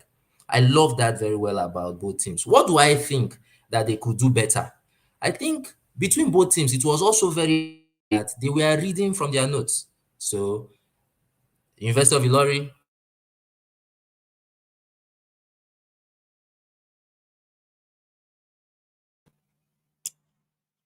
All right, I think we've lost the feed from Mr. Chikaubani, but I believe that the debaters have also taken the feedback that he was giving prior to this time. Thank you so much, Mr. Chika. Franklin, you have the floor now. What do you think about this round so far?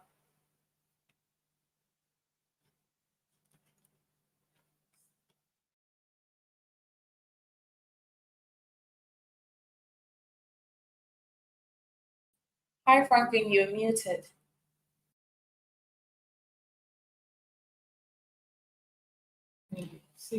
Hi, Mr. Franklin. Please, could you turn on your microphone? You're muted. Can't hear you. Okay, sorry about that. So I was saying that the both teams did a great job, and thank God that we're able to have them in this round despite the technical issues. However, some few things in addition to what Mr. Chika said. All right. The University of Ilorin had very clear points with examples, and that was quite commendable.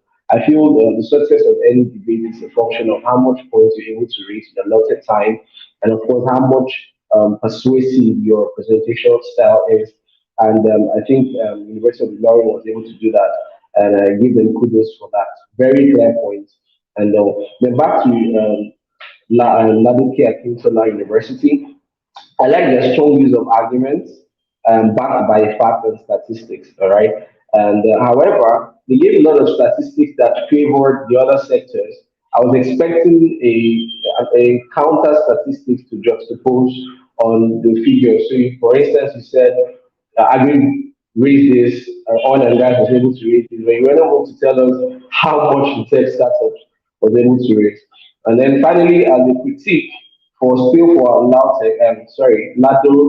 K. Akintola University. All right. I think at some point you're being a bit contradictory because you're emphasizing that you're talking about technological startups and not technology. But some of your points were in favor of, were against technology. So you need to actually be very, very clear when you're actually dishing out your points. But outside of that, fantastic outing. Thank you. Thank you so much, Franklin. I would like to hear from Mercy. Mercy Obuche, do you have any feedback from this round so far?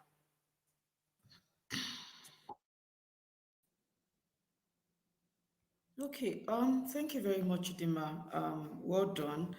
Well done to both teams. You both did great. University of Ilorin and Lautech.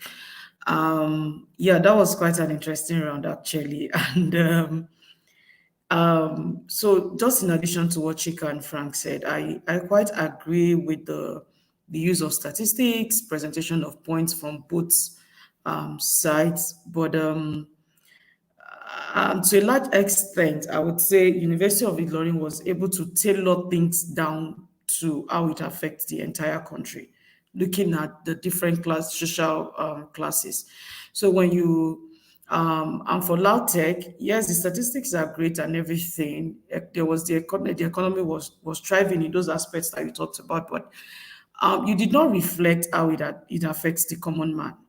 Because at the end of the day, when we talk about the economy, the person that would lament the most is the common man, right? So I would say basically you must have noticed that some of your friends or family members or people that you know have started businesses online with the improvement in technology so far, especially in the aspect of the WhatsApp, the online markets, the Instagram, and the rest.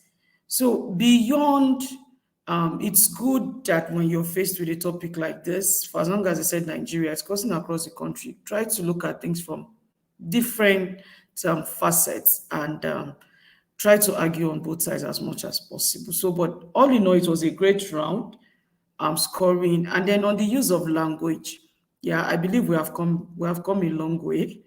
And it's just great to be very respectful when you are trying to, bring in your opponent into what you're saying. And besides, we really don't have to rush. It's not like one of the judges said, it's not in how many points, but in the quality of points. And when you rush and you begin to sound like you're quarreling, it really goes off. So you can be more calm and present your points logically and without, dragging anybody, really. But all in all, you guys did great. Well done. All right, thank you so much, Mercy. Thank you so much to the judges for your feedback. I believe that the teams are taking this into cognizance and will be using it for any of them that make it to the next round. With that, we've come to the end of this round and we'll be taking a short break. When we return, we'll be hearing arguments from Abubakar Tafawa Balewa University and the University of Benin on the topic, religion, not politics, will advance Nigeria's national progress. Religion, not politics, will advance national progress in Nigeria. Please let's stay tuned, and when we return, we will hear from these teams. Thank you. The Youth Leadership Debate is a program that provides the platform for young people to use their voices and knowledge to drive conversations for national development. It is an initiative of the Nigeria Youth Futures Fund, NYFF, implemented by Leap Africa in collaboration with the MacArthur Foundation and the Ford Foundation. The 2022 Youth Leadership Debates also aims to give confidence to the voice of young people and leveraging on it as an effective tool to cause a transformed Nigeria. Its goal is to provide capacity building to young people across tertiary institutions and support them to critically evaluate information, advocate from the point of knowledge, and to collectively shape their future of Nigeria. The conversations led on the platform of the Youth Leadership Debates goes on to equip the contestants with needed knowledge to be active citizens leading a change. The NSAS protest of 2020 showed that young people can speak with one voice and cause a change. The Sorosoke movement, which means to speak up in Yoruba language, a ripple effect of young Nigerians' resistance to police brutality through the NSAS protest, was an eye-opener for government, the youth, and development agencies. Now, while it is important to encourage young people to Sorosoke, they must be guided to do it the right way. More so, institutions of higher learning have a leading role in providing solutions to the myriad of challenges facing society, cutting-edge research and innovative activities. Universities are places where young people are equipped to engage in intellectual debates that have national relevance and to provide solutions to socio-economic issues. So, Leap Africa, through the Youth Leadership Development Programs, build the capacity of young Nigerians in leadership and active participation in the nation's affairs, helping to shape the country's future for long-term development.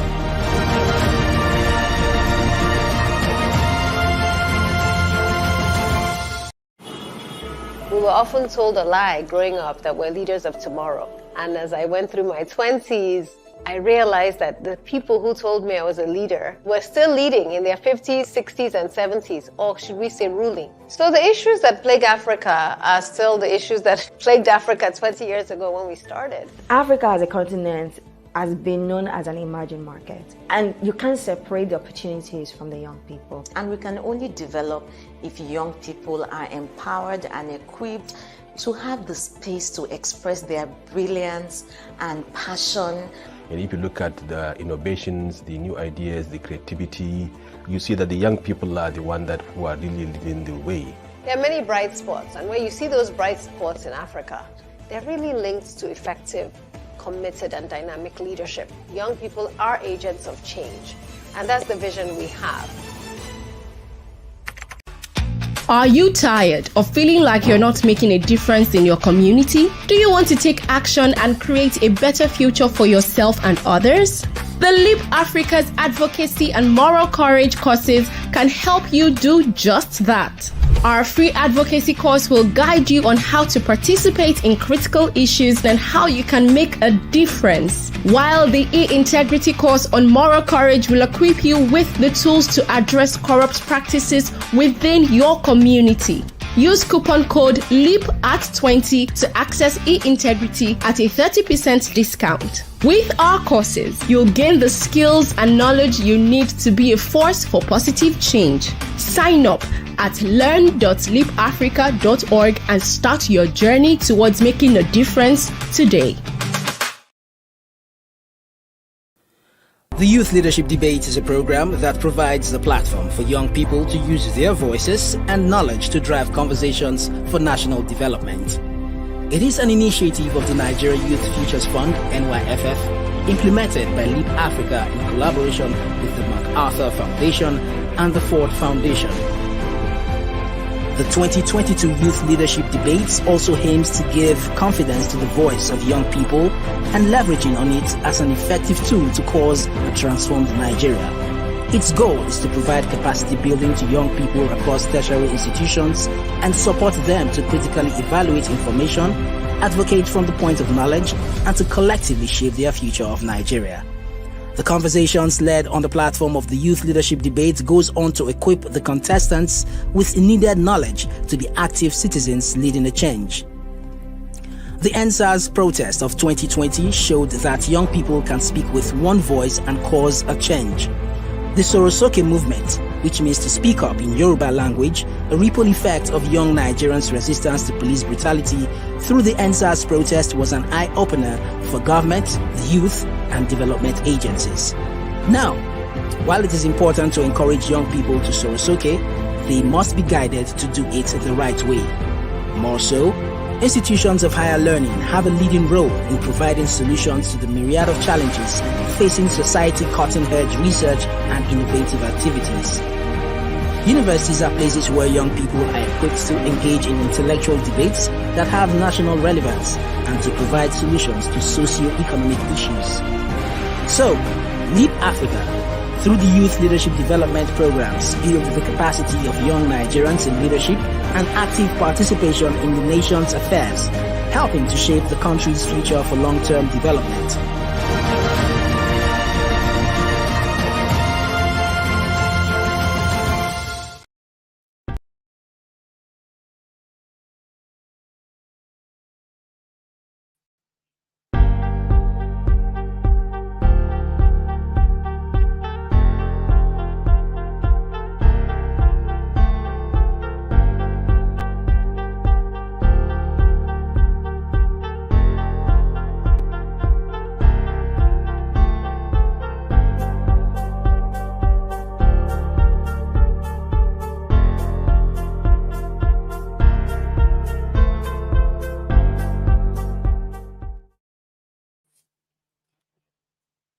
Hello and welcome back to the Youth Leadership Debates.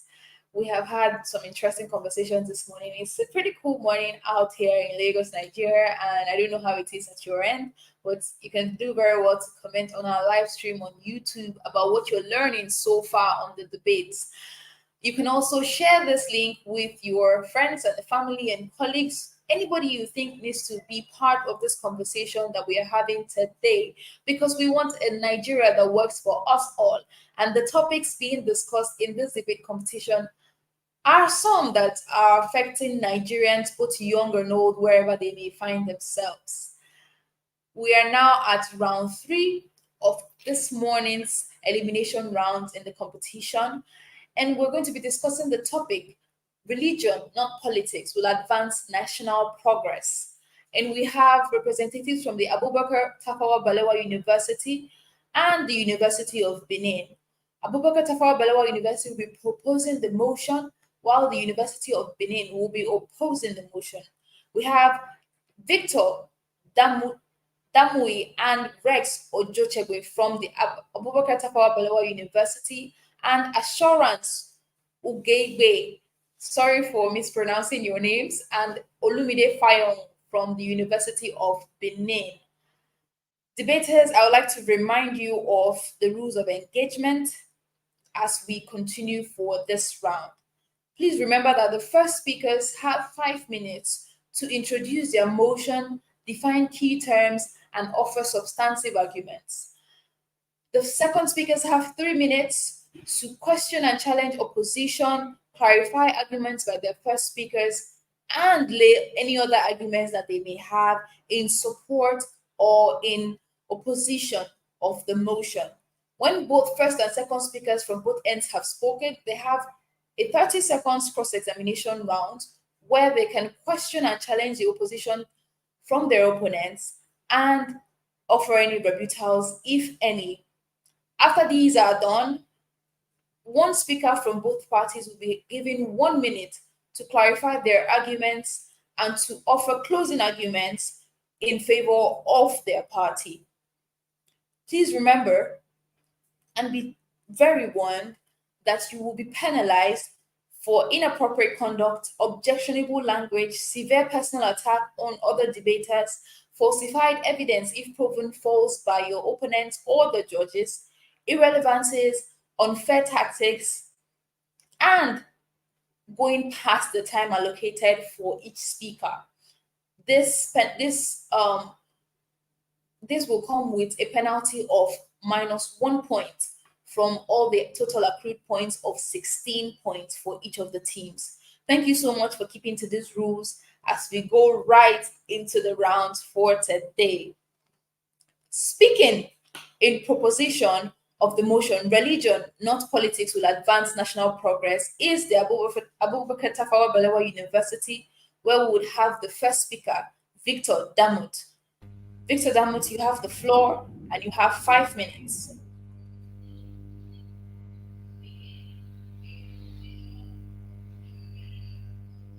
All right, thank you very much. Ladies and gentlemen, there's this saying that we will never forget, especially in Nigeria, that says, "O God of creation, direct our noble path." This is to say that in every sphere of life, including politics, it all depends on religion.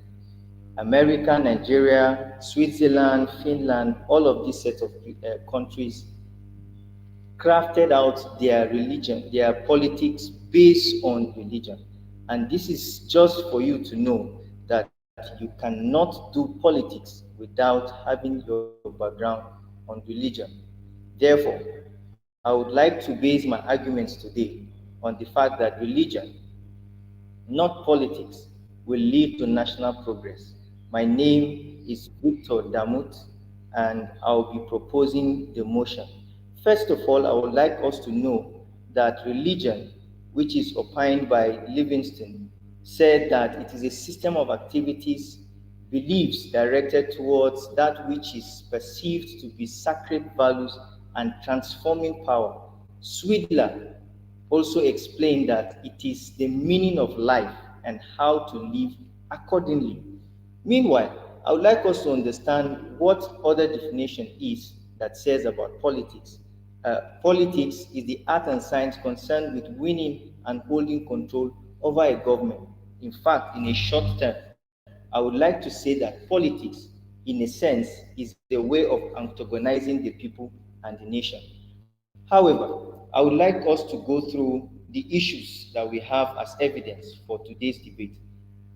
Religion has an influence on politics, and this is all about shaping individuals, values, and systems of our community networks.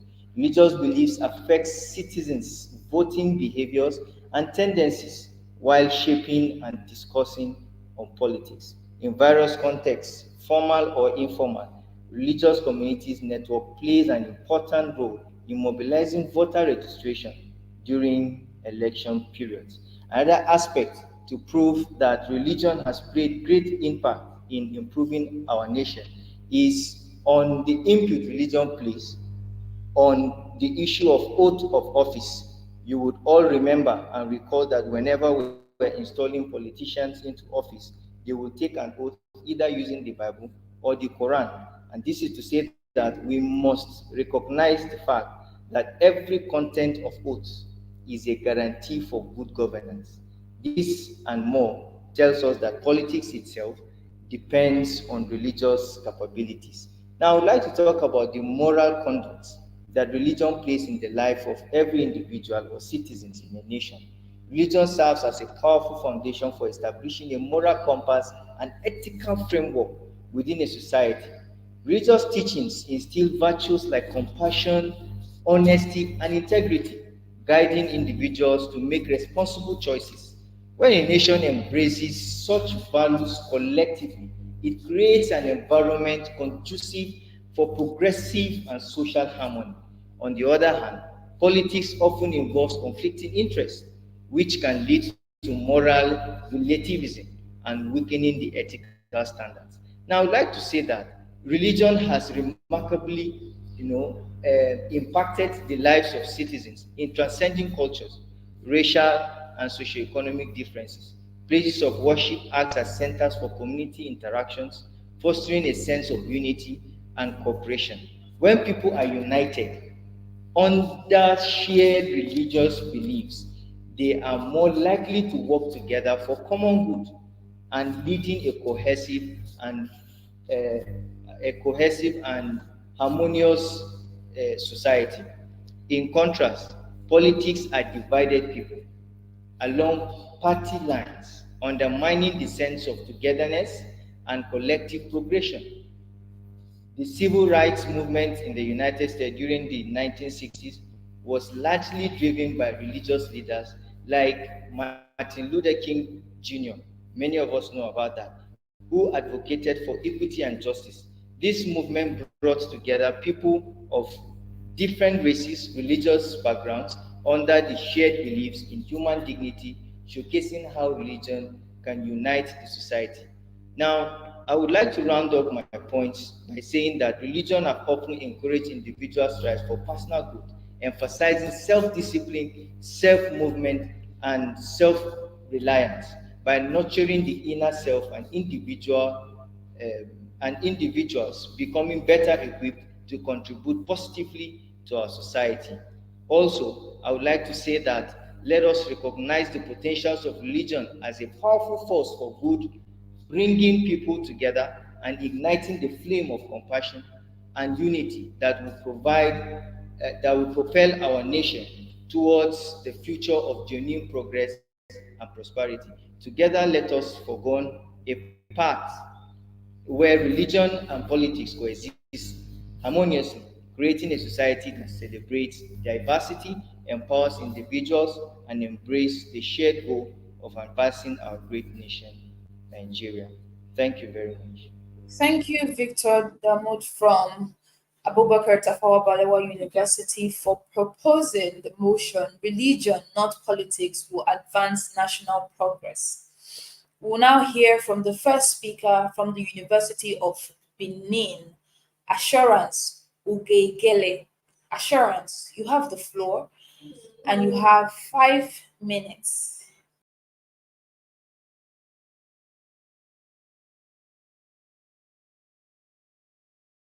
Online video viewers and my fellow citizens. I stand before you today as Assurance Ugegele to champion the Sorry, Assurance, could you please change the portrait view or landscape view of your phone or the device that you're using? The orientation, please. Can you turn your device around? Perfect. Thank you so much. Thank you so much. Your timer is going to be restarted, and your time starts now.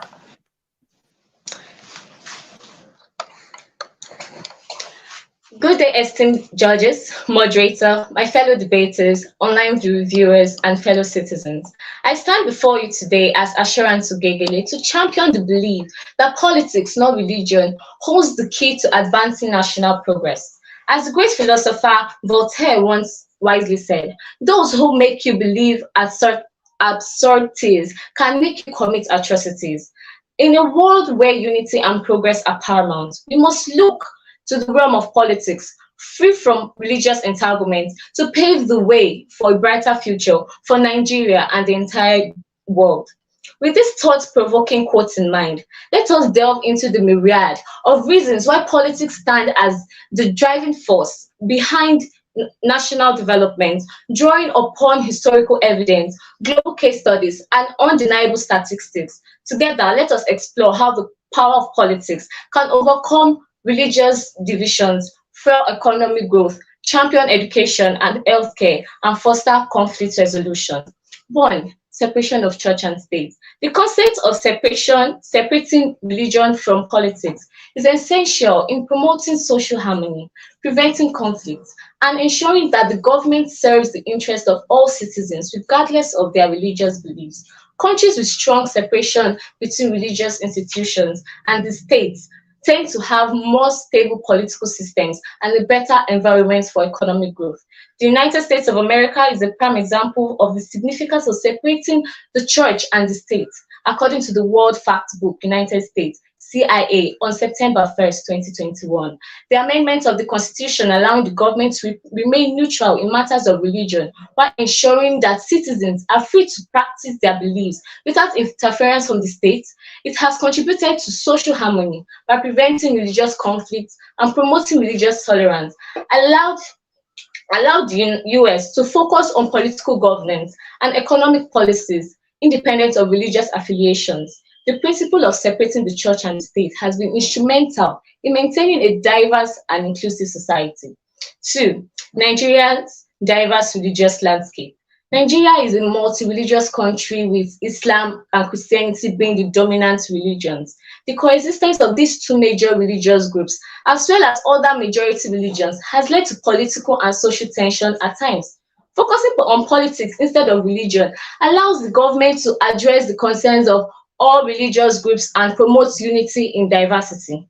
According to The Guardian, Nigeria, the Sharia controversy, June 2000. The introduction of Sharia legal system in some northern states of Nigeria in 2000 led to significant political and social tensions by prioritizing politics and promoting policies that uphold religious freedom and protect the rights of all citizens. The government can navigate through such tensions and strive for a more cohesive and progressive nation. 3. Economic development. Politics plays a crucial role in shaping economic policies, attracting investments, and creating conducive business environments. Nigeria's economic progress heavily relies on political stability and the implementation of sound economic policies rather than religious ideologies. According to Political Economy of Conflict in Africa, the case of Nigeria, edited by Ekau Levan and Patrick Ukata, Nigeria's oil and gas industry exemplifies how politics shapes economic development. During the Nigerian Civil War in 1967 to 1970, political stability and effective governance were crucial in restoring oil production and attracting investment for economic recovery. Historical examples. Historically, many countries that have achieved significant progress and development did so by prioritizing politics over religion. Nations like Japan, South Korea, and Singapore, for instance, have focused on strong political institutions, good governance, and economic planning to achieve rapid development. Education and healthcare. Investing in education and healthcare is crucial for nation's progress. These sectors depend on political decisions, budget allocations, and policy implementation. Focusing solely on religion may limit diverse perspective, scientific progress, human rights protection, and global relations. A balanced approach involving both religion and politics is crucial for a nation's progress. Thank you. All right, interesting conversations from the University of Benin. We'll now be taking the second speaker's argument from Abubakar Tafawa Balewa University. Rex Ojochekwe Stephen, you have the floor now and you have 3 minutes. Not born without a fire. A nation cannot progress without religion. Panel of judges, my esteemed moderator, my co-debaters, and our audience. Today, I am before you to support the motion that lays in the heart of the future of the Nigeria we want. Religion, not politics, will advance national progress. I strongly believe that religion, rather than politics, hold the potential to advance national progress. Religion provides a moral compass that guides individuals to make virtuous decisions and fosters a sense of community. According to Ezanya in 1980, to attempt to build a nation without God is to hope to construct a massive structure upon the foundation of sand. Such building will collapse at the slightest gust of a wind, and the fall will be great. Afolabi in 2015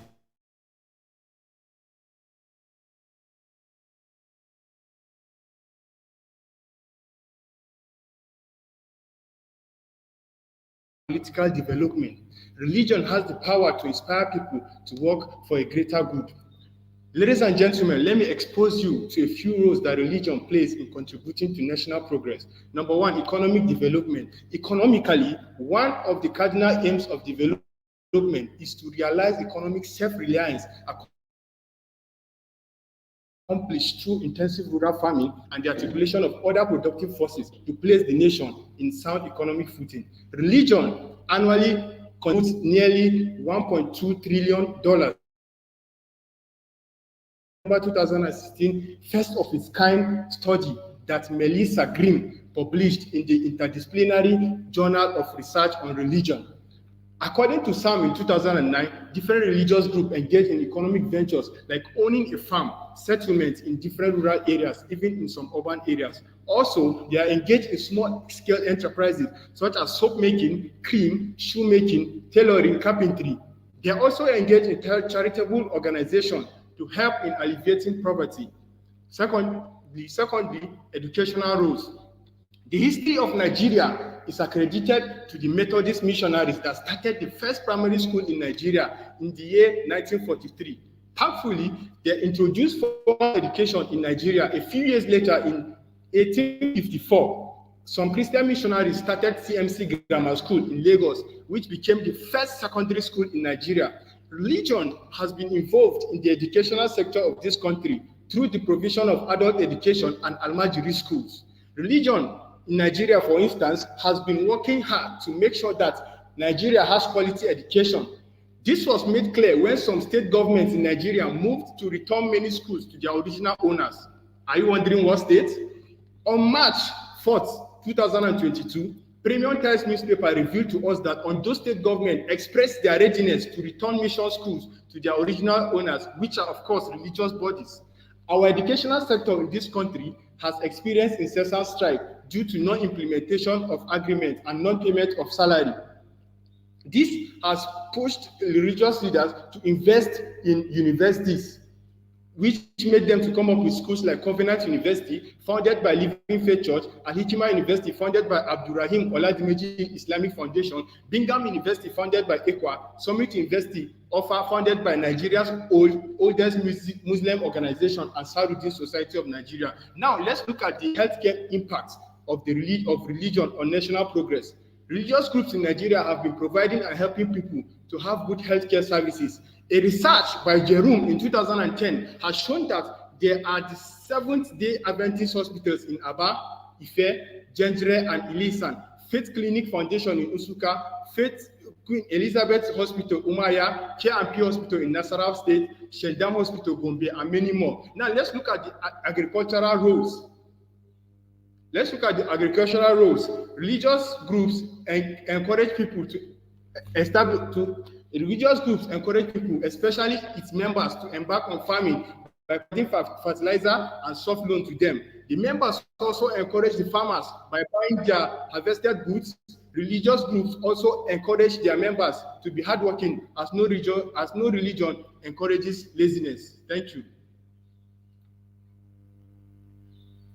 Interesting submissions from the Abubakar Tafawa Balewa University team. Thank you so much. I will now call on the second speaker from the University of Benin, Mr. Olumide Fayon, for the second speaker's arguments. Good morning, everyone. My name is Olumide Fayon, and I would like to tell you a story about Tunde. Tunde was affected during the Niger Delta COVID-19. Firstly, I'd like to speak on conflict resolution. How can we use conflict? First, politics provides a framework for resolving conflicts and addressing societal issues in structured and peaceful manner. In Nigeria, for example, political measures have been necessary, to tackle challenges like ethnic and religious conflicts. According to Nigerian law resources, the establishment of the Niger Delta Development Commission (NDDC) in Nigeria in the early 2000s served as a political intervention to address ethical tensions and conflicts in the Niger Delta region through sustainable development initiatives. 2. Religious freedom. A strong political system ensures the protection of religious freedom for all citizens. Guaranteeing religious freedom promotes a tolerant society, encouraging diversity, and enhancing social cohesion. According to the US Constitution, the First Amendment, National Constitution, the United States of America is often cited as an example of a country where a strong political system ensures the protection of religious freedom for all its citizens.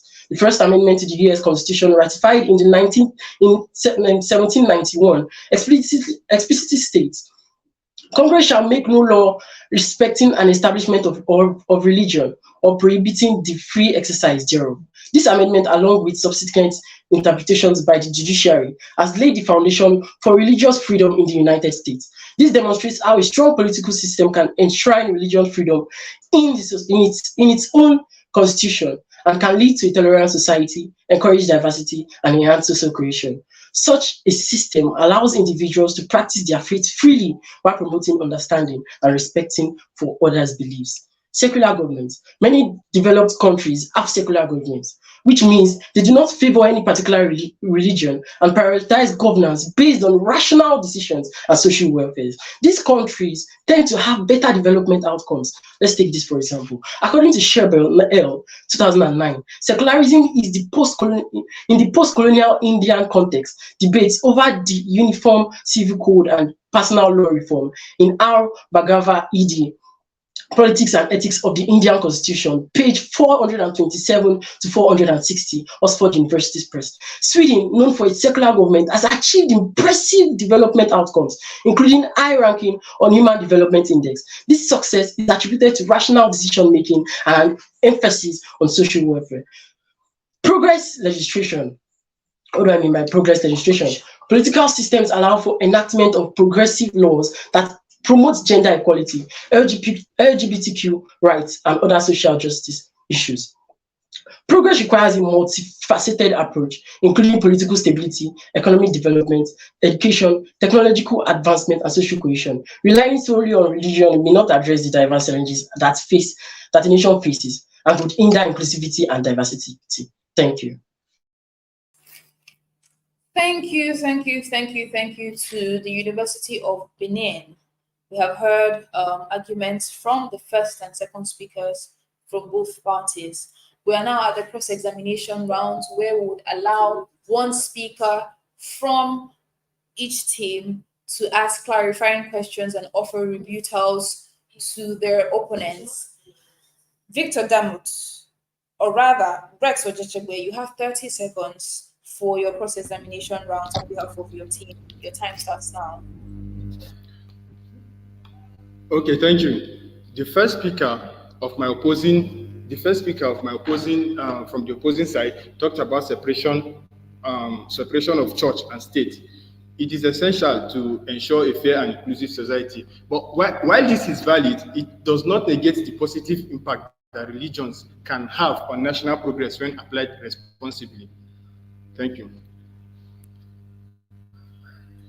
Thank you so much. Interesting cross there. I'll now go over to the team at the University of Benin. Assurance, you have the floor and you have 30 seconds for your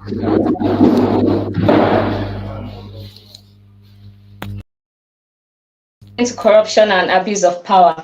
Instances of religious leaders engaging in unethical behavior can weaken the moral check on political corruption, undermining the argument that religion is inherently superior in this regard.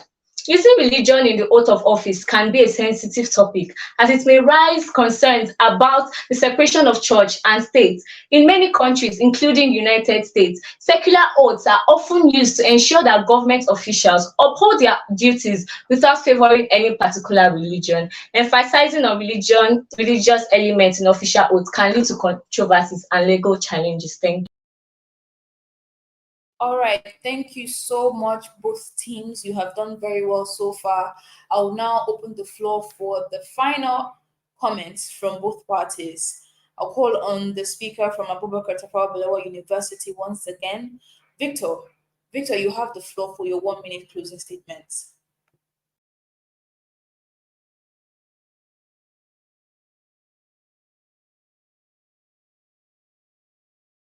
Thank you. That when we are talking about religion, we are talking about what makes a human being. Every human being has what he believes. Even the politicians have what they believe. And I would like to say that in all that have been said, you will likely believe with me that the kind of leaders we have produced today, they are of high profile, filled with corruption and lack of integrity. How would you explain that? These are people who kept religion aside because of money or because of power or because of wealth. If we would want the Nigeria we really want, we must include religion. Religion has to be first in everything that we do. I would like to remind you also that because of the degrading standard of our society, politics have brought a way of making our young people think that perversion is the final way or the good way for living. But I say to you that religion is just the way. It is just.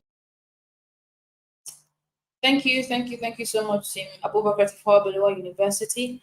I'll now go over to the University of Benin, where I'll have Assurance Ugegele take the closing arguments for her team. You have the floor now.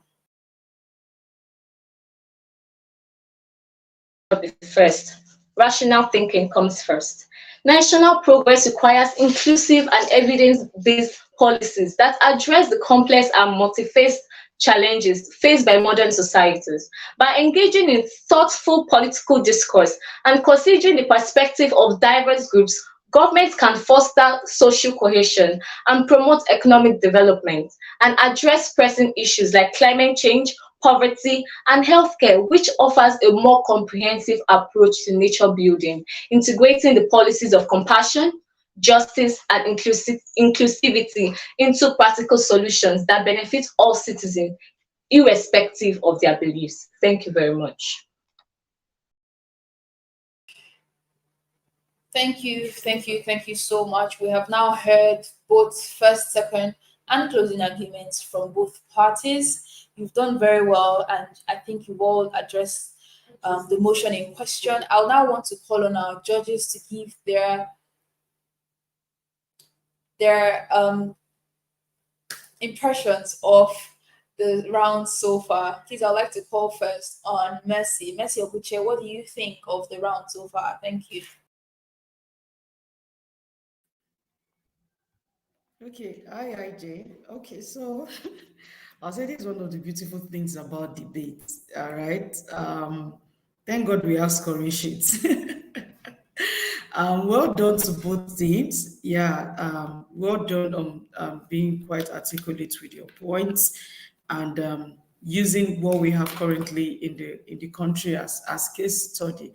It is quite interesting because one of the greatest challenges we have had during our elections is the divide that religion tends to bring to politics. However, Tafawa Balewa, students Victor and Stephen were able to sort of change my mind. I've always said, look, separate religion from politics. But our leaders are not doing what they're supposed to do. And they've actually made me think, like, we really need to go back to our roots. We really need to, how we raise the leaders that we have, how we build their morals, and build their capacity to a large extent will also determine our political advancement. And I also like what the students of the University of Benin did there too. You know, at the end of the day, we need to hold our leaders accountable, right? We voted them in, they should be held accountable for why they are in office, right? And to a large extent, you both did outstandingly well, you both did great. And I must commend the students of Tafawa Balewa for their intentionality in background, in the poise. That was quite commendable. Well done. Well done. Thank you so much, Mercy. I'd like to now hear thoughts from Chika Obani. Chika, you have the floor now. Thank you very much, Ijoma, and I would like to thank our students from the Abubakar Tafawa Balewa University as well as the University of Benin. Just as my co-judge Mercy has said, yes, there were a lot of great points, high points. In fact, allow me to say this, Ijoma, out of all the debates I've had today, I think this session was the best for me, really. And it was well done. I would not want to repeat what Mercy had already said. The only thing I would just like to add for improvement, because we are continuous learners, is please to our representatives from Abubakar Tafawa Balewa University. I love the poise, I loved the calmness, I loved the persuasion in the use of your words. But let's also try to persuade in our argument also with our body gestures. Because what we did is similar to standing before a lectern or a podium and just resting on it throughout our conversation. So don't just let your voice speak, also let your body speak. And then for Uniben, I would love to speak to the second speaker. I think your recovery was really great. You started and stumbled for the first few seconds, but the moment you hit it, you kept at it. So well done. Don't allow that to ever make you reconsider yourself or your skills or talents, I think you have really done well. Then just one thing I would like to add before I drop off. Please, it's important that we always try to greet our audience and our panelists. I think only one speaker out of the two teams did that. That's very good etiquette, very good speaking etiquette. And I do believe if we continue in this line, we would make very great debaters in the future. Back to you, Ijoma. Thank you so much, Chika. I would like to finally take one more observation from Franklin. Franklin, what do you have to say to the debaters today? Okay, the third round was amazing. I would say in one word, spectacular. All right, judging the fact that we're supposed to judge without any personal bias, I think both teams gave us, the judges, their ability to judge without bias because of the fact that they were able to, dish out their points in a high level of clarity. Well done to both teams. But then again, I wanted to actually commend a few things. First of all, from the Abubakar Tafawa Balewa University, I like the fact that while you're dishing out the points, you kept on reminding us that the reason why we're having this discourse is because we're trying to birth the Nigeria we want. Amazing, amazing point there, and I like that part. And then secondly, your points were very clear, but the first session that was 5 minutes, you just gave us points, but it lacked a bit of persuasion. But I was really happy when the second speaker came back and used very good citations, stories, examples, and then it improved on the persuasive aspect of your argument. And then for the University of Benin, good points with enough examples, very articulate, very well dished out. I would also add to what Chika said. I think this is one of the most engaging and most competitive sessions or round we've had so far today. Well done, everybody. Thank you so much. All right, thank you so much to our judges for their observations so far. Debaters, I'm sure that you've heard the feedback from the judges, and whichever of us makes it to the next round, we'll be taking these observations and learnings.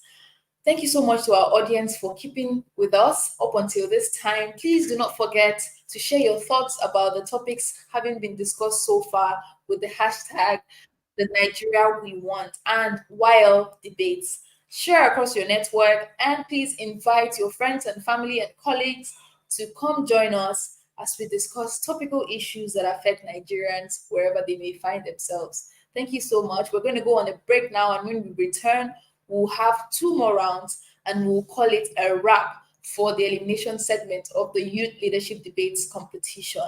Thank you so much. The Youth Leadership Debate is a program that provides the platform for young people to use their voices and knowledge to drive conversations for national development. It is an initiative of the Nigeria Youth Futures Fund, NYFF, implemented by Leap Africa in collaboration with the MacArthur Foundation and the Ford Foundation.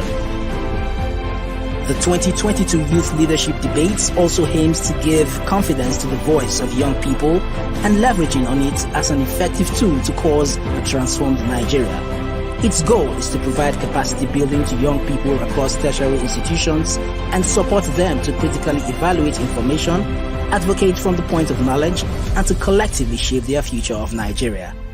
The conversations led on the platform of the Youth Leadership Debate goes on to equip the contestants with needed knowledge to be active citizens leading a change. The NSAS protest of 2020 showed that young people can speak with one voice and cause a change. The Sorosoke movement, which means to speak up in Yoruba language, a ripple effect of young Nigerians' resistance to police brutality through the NSAS protest, was an eye-opener for government, the youth, and development agencies. Now, while it is important to encourage young people to Sorosoke, they must be guided to do it the right way. More so, institutions of higher learning have a leading role in providing solutions to the myriad of challenges facing society, cutting-edge research and innovative activities. Universities are places where young people are equipped to engage in intellectual debates that have national relevance and to provide solutions to socio-economic issues. So, Leap Africa, through the Youth Leadership Development Programs, build the capacity of young Nigerians in leadership and active participation in the nation's affairs, helping to shape the country's future for long-term development.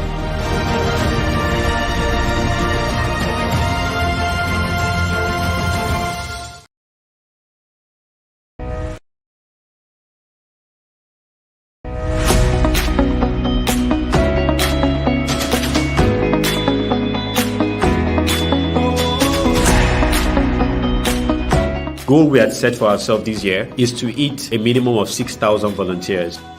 We're trying to create a garden where the children buy food, where they eat. We've planted 300 trees, and a part of these are going to be given out to the community. I'm happy we've been able to sensitize some girls and boys on the need to fight against gender-based violence. I want to say a big thank you to Leap Africa for organizing this. We're giving back to the community, and we're also ensuring that we're keeping the environment for those that come after us.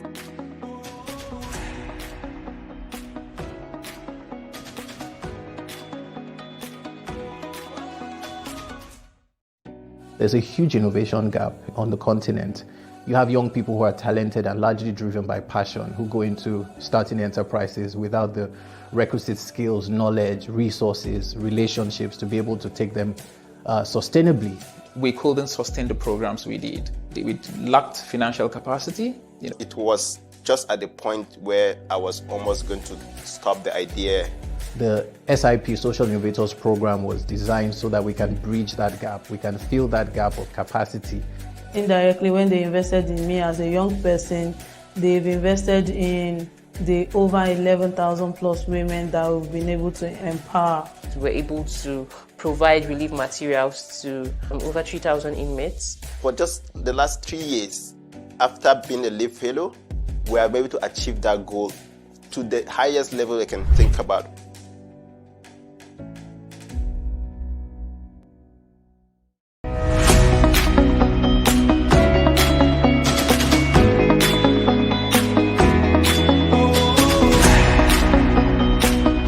Goal we had set for ourselves this year is to eat a minimum of 6,000 volunteers.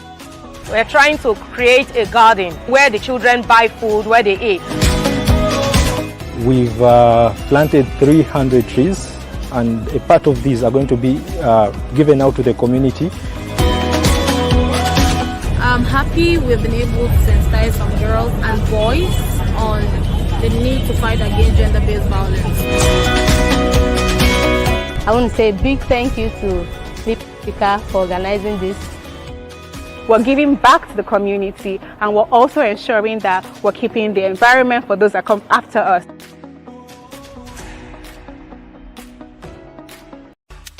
Are you tired of feeling like you're not making a difference in your community? Do you want to take action and create a better future for yourself and others?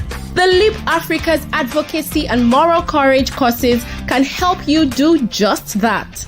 Our free advocacy course will guide you on how to participate in critical issues and how you can make a difference. While the e-integrity course on moral courage will equip you with the tools to address corrupt practices within your community.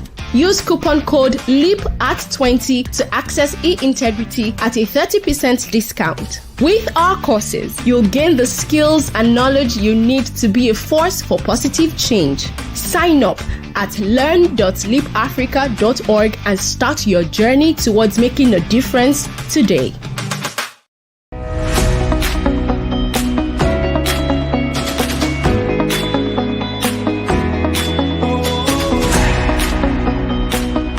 Goal we had set for ourselves this year is to eat a minimum of 6,000 volunteers. We're trying to create a garden where the children buy food, where they eat. We've planted 300 trees, and a part of these are going to be given out to the community. I'm happy we've been able to sensitize some girls and boys on the need to fight against gender-based violence. I want to say a big thank you to Leap Africa for organizing this. we're giving back to the community, and we're also ensuring that we're keeping the environment for those that come after us. There's a huge innovation gap on the continent. You have young people who are talented and largely driven by passion, who go into starting enterprises without the requisite skills, knowledge, resources, relationships to be able to take them sustainably. We couldn't sustain the programs we did. We lacked financial capacity. It was just at the point where I was almost going to stop the idea.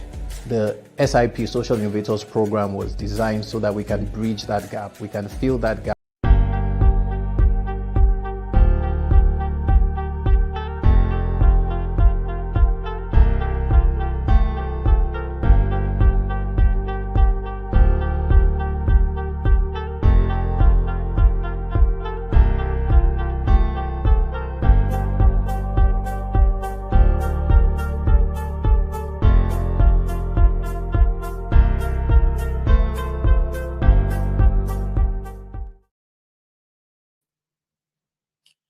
All right, thank you. Thank you so much to our audience for keeping with us up until this time. You're welcome back, and we're still at the Youth Leadership Debates Competition first elimination rounds. We have our judges this afternoon who will be adjudicating the debates from the two groups of teams that we have left for these elimination rounds. We have the honor of having with us today Mr. Chika Obani, Miss Nafisat Atiku, and Miss Mercy Oguche. Thank you so much for spending your time with us today to judge these rounds and to give your feedback and observations to the debaters. We really, really appreciate your time here, and we say happy judging. Viewers, we're going to go right into it. This afternoon, we will be discussing the topic, the Nigerian child deserves 12 years of free basic education, not just 9. The Nigerian child deserves 12 years of free basic education, not just 9. We'll be hearing arguments from representatives of the University of Benin and Veritas University. Viewers, if you have been with us since the last 2 days, you will know that we've had other teams from the University of Benin and Veritas University come on board this debate competition. Yes, we did take applications, multiple applications from various schools around the country, and we have grouped them. As you can see, we have University of Benin Group 2 and Veritas University Group 3. As the eliminations go forward, only one team from each university will make it to the final rounds. So welcome University of Benin Group 2 and Veritas University Group 3. The contestants will be going ahead to let us know what side they are going to be debating on this very, very, very crucial topic today. Contestants and debaters, I'd like to remind you of some of the rules of engagement. The first speakers from both parties have 5 minutes to establish their points and offer substantive arguments for the paths that they have chosen to debate on for the topic in question. Your second speaker has 3 minutes to support the arguments of the first speaker. This applies to both parties. And after both parties have spoken, they have 30 seconds of cross-examination round where they would ask clarifying questions and offer rebuttals to their opponents. After the cross-examination rounds are done, both parties have 1 minute to crystallize the points that they have offered in this round. Debaters, please remember that you must keep to the time allotted to each of your speakers, as going past that time will attract a penalty of -1 point from the 16 attainable points for your team. You will also be penalized for inappropriate conduct, objectionable language, severe personal attack on debaters, falsified evidence if proven false by your opponents or the judges, irrelevancies, unfair tactics, and not keeping to the rules that have been shared with you here or those that have been shared with your host before this time. I'd like to stress on the use of language. Please remember that your co-debaters are from very, very prestigious institutions across the country, and therefore must be spoken to with respect. Please, debaters, let's keep to these rules as we get into it today. Now, to the reason why we're all here. I would like to repeat the topic and then invite the first speaker for their opening arguments. The Nigerian child deserves 12 years of free basic education, not just 9.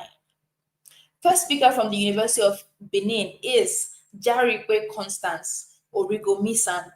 Jarikwe Constance, you have the floor now and you have 5 minutes. You can go. Education is a means of liberating the mind.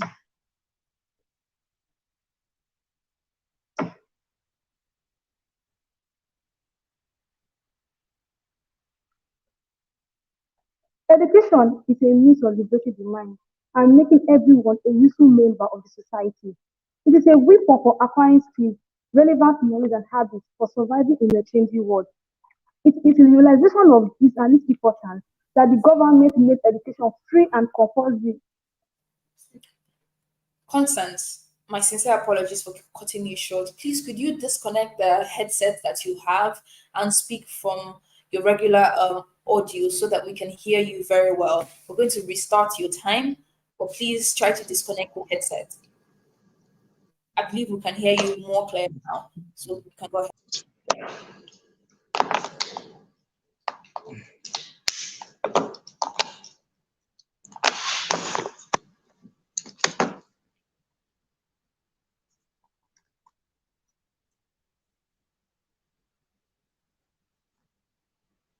You can go ahead now, Constance. I can hear you clearly. Okay. Education is a means of liberating the mind and making one a very useful member of the society. It is a weapon for acquiring skills, relevant knowledge, and habits for surviving in a changing world. It is in the realization of this and its importance that the Nigerian government made education free and compulsory at the basic level. The Nigerian Law in Section 29 of the 1999 Constitution defines a child as anyone under the age of 18. Good day, judges, distinguished ladies and gentlemen. My name is Jarikwe Constance Origomisa, and I'm here to speak in proportion to the motion that the Nigerian child deserves 12 years of free basic education and not 9. The Nigerian education system is structured with a compulsory 9 straight years of basic schooling. This system of education is captured under the Universal Basic Education, which was launched by former President Olusegun Obasanjo in September 1999. It is a 9-year basic program that will span from the primary, elementary to junior secondary education. UBE came into play as a result of the 1990 Jomtier Democracy Declaration as a strategy to achieve education for all. A 12-year basic education implies the program will run from primary education to the secondary education. It was one of the drawbacks of this UBE that brings me to my first point. First, it will reducing the UBE education in Nigeria to 9 years will increase financial burden on the parents. Some of the highlights of the 2022 Multidimensional Poverty Index survey revealed that 63% of Nigerians are poor. So it is not the fault of the child that he or she was born into poverty. So how do you expect someone with inability to feed the children to be able to pay for the remainder of their secondary education when they can actually focus on keeping those funds for their tertiary education? The goal of UBE is to eradicate illiteracy. So it is only pertinent that the federal education spans for a duration of 12 years. Free basic education from infancy level to the secondary education will place the government institution in a good light as to show a level of commitment and welfare of the part of the government to our citizens. To this, credence is given to Obafemi Awolowo, who pioneered for free education in Nigeria. What gives hope to the poor man is a supportive government. Secondly, it will address the issue of inequality. Now, what happens to the Nigerian child who is an orphan? Who will cater for their basic needs, which include education? The Federal Ministry of Women and Social Development estimates that there are 17.5 million orphans in Nigeria, which are vulnerable. The non-governmental organization might not be able to provide for all their needs. So if the basic education should end at JSS 3, who will complete the remainder of their education? Also, if government can provide 12 years of free basic education for them, they will be equipped with proper skills to start a life of their own. Likewise, people from those economic background, whether rich or poor, we have access to the same education, which is for 12 years. Thirdly, it will reduce dropout and curbing out criminality. Nigeria has a total number of 20 million children out of school today. According to the UNICEF, one in every of the five of the world's out of school children are Nigerians. Even in the northern states, they don't even go to school. So why do you think that if you reduce the number of years they are going to spend in school, do you think it is beneficial to the child? You will agree with me that apart from mathematics and English language and other national values are also taught, like civic education. The primary child or the primary school children will not really understand these things at a very tender age, knowing that adolescent age are usually found in the secondary education. So they will have a better understanding because their cognitive skills and learning has already increased because of the number of years. Even in neuroanatomy, you understand that cognitive learning is faster when they are like 9 to 12 years of age. So I think that's at the point we need to that's at the point they have to be in school in order to be able to understand these national values better. Now let's talk about global competitiveness and social mobility. No nation can develop if they are illiterate. So countries that prioritize 12 years of free basic education, they are more competitive on the global stage, since they are provided with more advanced skills, critical thinking and abilities, with more exposures. Countries like America, Canada practice 12 years of basic education. So if others are doing that, what is stopping us? Finally, if the government has pledged to provide free primary, secondary, and even tertiary education for citizens, as stated in the Constitution in Chapter 18, then it is the right of every Nigerian child because they deserve 12 years of free basic education. Thank you. All right, thank you so much to Team University of Benin for proposing that argument.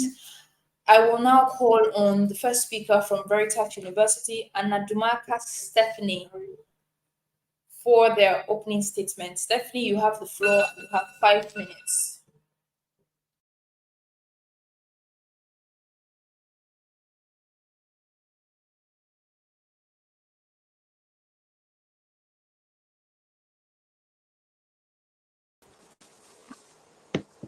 Hello. Hello, Stephanie, we can hear you. Please go ahead. Okay.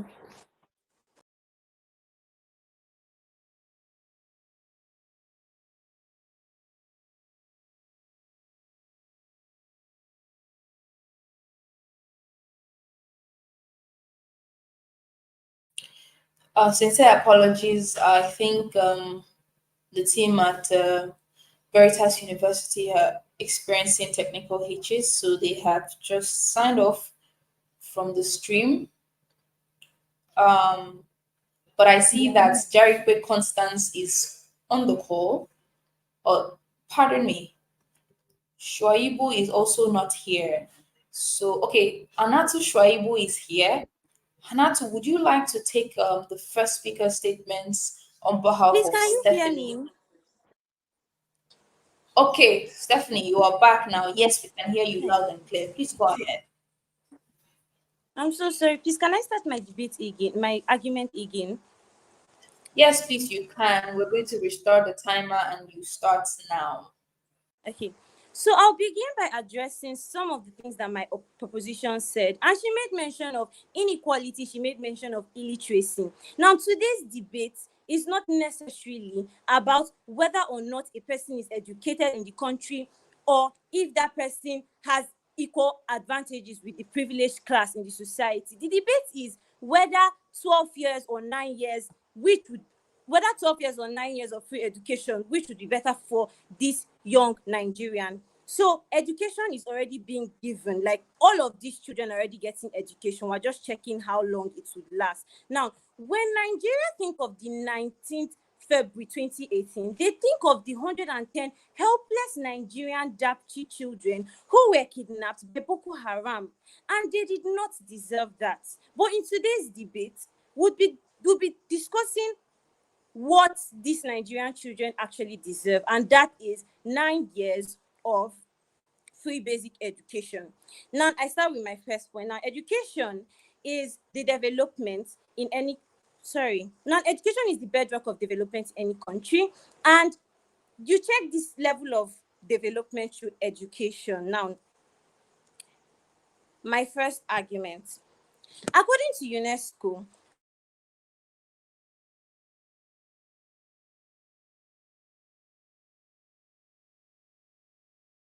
poor funding. According to UNESCO, over the past 3 years, the federal government has spent just 1.4 of its GDP on education, which is below the 4 to 6 recommended by the UNESCO Education 2030 framework. What this tells you is that we're just recovering from recession in 2016. There's a low income, there's a low tax pressure, and then we just experienced the recent COVID-19 pandemic, and so there's no infrastructure, there's no fund in the society, in the country right now to fund this educational system. If you add extra 3 years, we are barely surviving to sustain the 9. Adding 3 more years is not practicable. Secondly, let us consider the infrastructural deficit, and I'll be using the Alkaleri local government area in Bauchi State as my case study. Now, Bauchi State, according to the Nigerian Bureau of Statistics, is known to have the highest level of out-of-school children. And when Larry went down there, he noticed that most of these schools that are present in that area are in terrible conditions. Children are sitting on the floor. The roof is blowing away and mud with leakages. There are no teaching facilities and all. Like, these children are even wondering and thinking about the hope of tomorrow, or what they can even stand to gain from this free education. Now, if you add 3 extra years to this, you're going to have more people coming into the educational sector with no infrastructure to house them. And then this is only going to lead towards overcrowding. And this would lead me to my third point: quality versus quantity. Now, according to UNICEF said that poor quality education is pushing 4 million Nigerian children between primary 1 to JS3 to drop out annually. And it's really amazing. You know, it's like giving me a platter of gold and then not being able to purchase anything. Why? Because this platter of gold does not have value. Now, the Nigerian child deserves 9 years, because for this free education to have a significant impact in the society, for this child to be a valuable member of the society, the child has to have top-notch and quality education. When you remove that, then the whole point of this free basic education is not even should not even be considered, not to mention an extra 3 years. Now, just like Seychelles, we should invest more in quality and not quantity. And this can only be achieved when the government begin to invest in the infrastructure, in the educational infrastructure. They begin to allocate more budget to the educational systems. Now, I'm just going to conclude by saying this. We from opposition believe, with no sympathy or confusion, that the Nigerian child deserves a 9 years of education in which they get full and quality attention from the government through management and improvement in the already existing 9 years. An additional 3 years would definitely cause accidents on our journey, on this journey to development. So instead of taking the money you want to invest in those extra 3 years, it's better you use it to improve on the quality of this existing 9 years. It's better you use it to build more facilities, get more quality teachers, and then, get more quality teachers. Thank you. All right, thank you so much to Anadumaka Stephanie from Veritas University for your opening statements. I will now invite Eduje Daniel from the University of Benin to support the argument of his first speaker. Eduje Daniel. Good afternoon, debate. Good afternoon, my honorable judges, my esteemed audience. I first of all like to address what my opponent said. She first of all said today's debate is about education and not inequality. Well, education, as we all know, is described as a great enabler So if we are discussing education, we should be talking about equality, equitable access. And so 12 years of education definitely increases equitable access to everything in society. Then also, secondly, she said the Nigerian government has spent less than a certain percentage of their budget, less than recommended by the United Nations. I'd like to say that this has been going on way before the COVID-19 pandemic. So it's even a system, it's an endemic in our society that we do not invest enough in education. So you cannot be telling me that it is now that they don't have money. Even when there was resources, as they claim, they were not spending enough at all. And then finally, you talked about the quality of education, that we should channel resources in putting it into the quality of education rather than putting it in expanding the years. Well, states like Ogun State, Rivers State, and Enugu State, these states, they still provide 12 years of basic education. However, we've noticed over the indices from the Nigerian Bureau of Statistics that these states still perform better than states such as Kano, Bauchi, and Katsina states in educational indices. However, even states like Kano receive far more allocation than Enugu State. So it's not just about the money. We cannot even say the resources are there. We know that these people have certain levels of resources. So you cannot tell me that just because there is not enough money, as you have said since the COVID era, that means therefore that we cannot do this. Well, that brings me to my first point anyways. I'll first of all ask you a question. You are proposing that we should stop at junior school level, which is the JSS3, which is your proposal for 9 years of education. My name is Eduje Daniel. I'd like to ask you this question. Which person have you ever seen that applied for a job and then was turned down because they did not have a JSS3 certificate, the basic education certificate examination, the basic certificate? However, there are those who have been turned down because they do not have the SSCE certificate. So I'd like to ask you that, what then is the relevance? What advantage does the Nigerian citizen have if the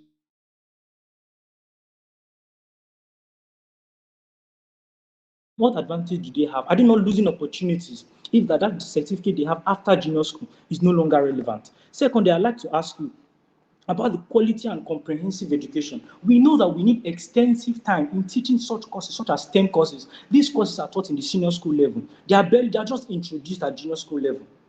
These courses are taught in senior school level. And so if you deprive a child that equitable access to study these courses, even at junior school, do you know the disadvantage you are putting this child in globally in today's society that is technologically advancing? These STEM courses that they have access to, government is taught in senior school, commerce, economics. These are very valid topics. Thank you very much. Thank you so much. Thank you so much, Eduje Daniel from the University of Benin. I'd like to invite Shuaibu Hanatu from Veritas University for her second speaker's argument. Hanatu, you have the floor and you have 3 minutes. Okay. Can you hear me?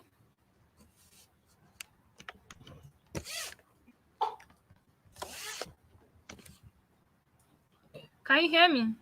Hi, Hanatu. Yes, we can hear you, but we can hardly see you. You're back in the light. Is it possible to change the orientation of where you're seated so that we can see your face?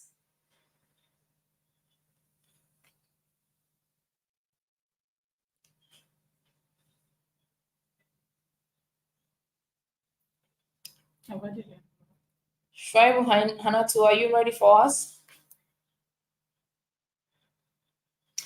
Perfect. You have the floor now and you have 3 minutes that starts now.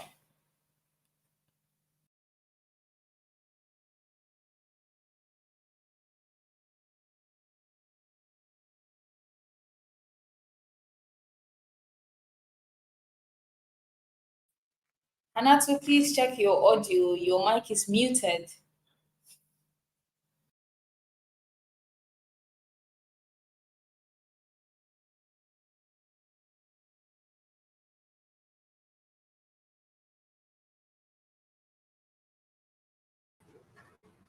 Okay. Can you hear me? Hello? Loud and clear, Hanatu. You can go ahead now. Okay. Parents are often required to contribute to the cost of their children's education. With the amount increasing, the higher the level of education. The impact of this is household expenditure on education goes towards school fees, uniform, textbook, etc. That is the impact of it. Now, this brought about the basis for the Universal Basic Education Act 2004, which says that every government in Nigeria shall provide free, compulsory, and universal education secondary school. And how, as we know, that is why we have the 934 system, which is the 9 years of free basic education.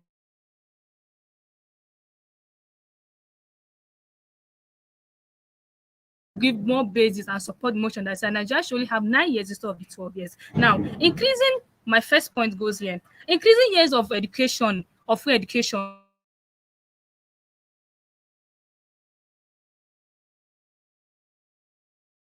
Check your mic, Hanatu. We cannot hear you.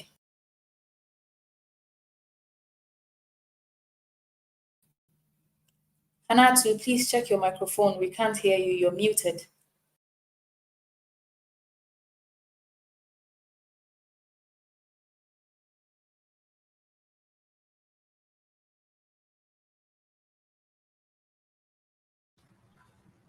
Okay. Increasing years of free education on a low budget. As you know, Nigeria is a developing country, cannot compare to those developed countries who have more budget and more resources to be able to sustain their children up to the senior secondary level. Now, over the past 3 years, as my opponent has said, the federal government has spent just 1.4 of its GDP on education instead of the 4.6 recommended by the UNESCO. The cost per primary will increase at most 3 times from 2012 to 2013. The cost per secondary student will also double in low-income countries. This says it all that now we have to be qualitative or quantitative, as what dwelling more of what my affirmative has said. Now, Nigeria as a country, we are already struggling with the 9 years of basic or free basic education, which we know is even as good as it should be. Now imagine adding 3 more years to those quality, to the other 9 years of education. We all know that the quality is going to reduce drastically. I just know better you have more quality education than to have just a quantity education. Now, the impact of this on the parents is that now you know that as Nigeria increase on budget, so the taxes increasing. Now, how can you say an average Nigeria to pay more taxes, which is going to go to the government so that they can be able to increase the 3 years of education? It's also going to indirectly cause burden on even those low-income parents too. Now, how do you want that to happen in a country which is still developing?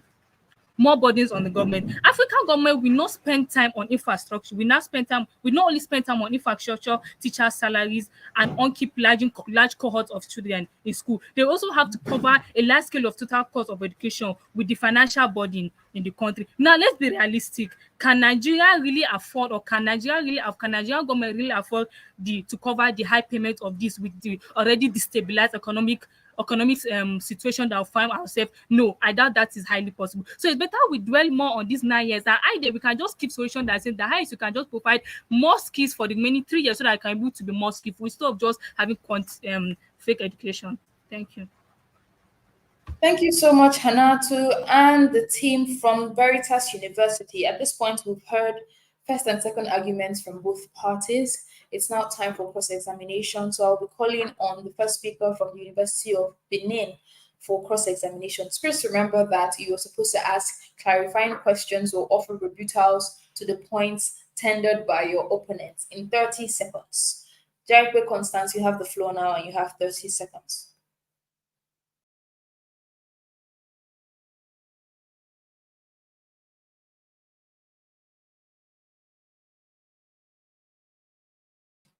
You're muted, Constance. Please check your microphone.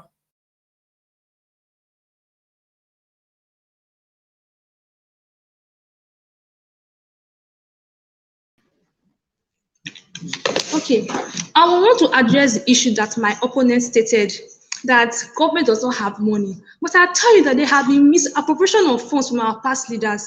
So it's unrealistic to say the government does not have money when there can be proper management of allocated budgets and every important areas of the economy can be addressed. Secondly, you mentioned that there are parents' involvement in paying of uniforms, school fees, and all that. I want to ask, why did they give back to children?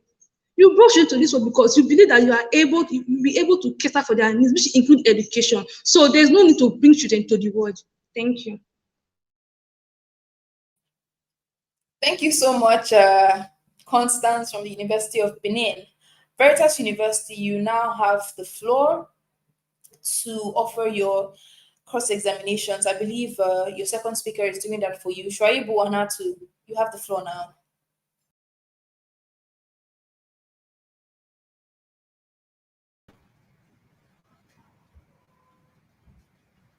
Okay. Now, even with the misappropriation of of funds that we all know in the government of Nigeria is the point of this is that Nigeria is still a no income country that cannot still afford to have more burden on them with already bad economy that we have there. Now you cannot compare. You spoke about the US in your opening statement. Can you compare the fund that the US have and fund Nigeria have? And trust you, every nation of this world has corruption going through. Now it's 20 of the priority now, and now employer being able to bring their children to the world. Trust me, not all of them can still be able to afford taking them to education. It's just a basic thing. All right, thank you so much, Hanatu from Veritas University. At this point, all the parties have given their first and second speakers' arguments and cross-examinations. I will now invite the first speaker from the University of Benin to offer their 1 minute closing statement. Constance, once again, you have the floor and you can elect for your teammate Eduje Daniel to go on your behalf. You have 1 minute, Constance. Okay, my opponent. Sorry. Give the camera. Over to you, Constance. My team member is taking the closing. All right. We'll now go over to Eduje Daniel. Daniel, you have the floor. Please mute the speaker from Jerry Constance's device. Daniel, you have the floor. Your 1 minute is counting. All right. I first of all like to talk about what my opponent said finally.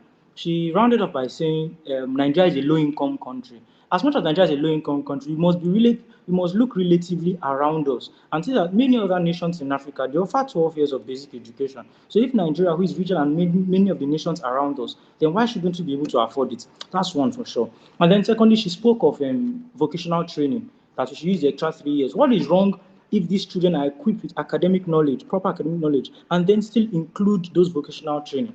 I'd like to ask us this finally.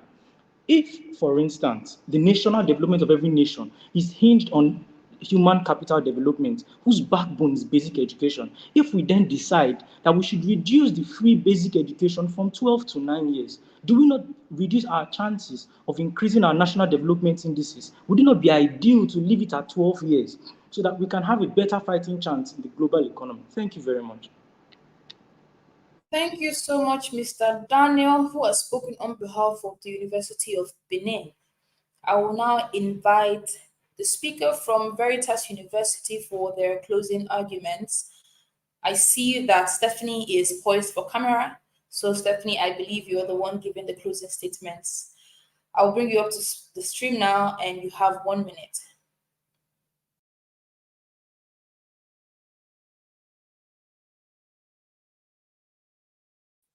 Stephanie, you're muted.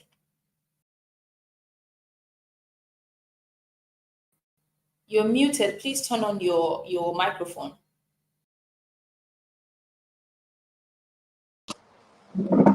Okay, so I start in 3, 2, 1. So my opponent has made mention of surrounding nations around us that are practicing these 12 years and then they are surviving, and I would ask him for his evidences. Secondly, earlier he made mention of he also made mention of senior certificates, something about senior certificates. Sorry, I'm so sorry. This is a mistake. But then, just to close, we have told you that in order we cannot achieve this idea or this motion of adding 3 extra years because we do not have the fund. There is no justification to this. We do not have the infrastructure. Even if we start practicing it, where would the children stay? As it's raining, they'll be learning. And lastly, we need to check the quality. Don't just look at the paper results. Don't just look at whether or not your junior WAEC or senior WAEC can serve you. Look at what you can bring to the society at large. Thank you. Thank you so much, Team Veritas. At this point, we've heard debates from the University of Benin and Veritas University on the topic, the Nigerian child deserves 12 years of free basic education and not just 9. Thank you so much for our debaters. I will now yield the floor to our judges for their comments and observations.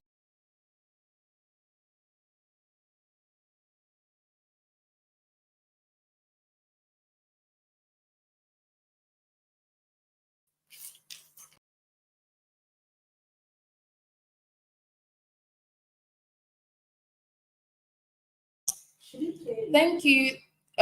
Nafisat, please, what are your thoughts on the debate so far? Hi, Ijama. Good afternoon. Thank you so much once again for the platform. To be honest, I think this particular round was a bit tight in the sense that I can't exactly, I can definitely give feedback, but the two teams weren't, so different in their performance. Kudos to the two teams because it's not easy, marshalling these points together and coming to speak on a live, program like this. So for the University of Benin, I would say that a good point was that the lead speaker backed her argument with law and policy, which is unchangeable, at least for this context, right? The second speaker, however, the supporting speaker, I would have been a bit more convinced if they took their role as supporting the lead speaker with more facts, more data, more statistics, and firming up their argument instead of responding to the other person as the beginning of their argument. We have cross examinations and closing arguments for that, right? So I feel like the intention going from the second supporting speaker was a bit misplaced.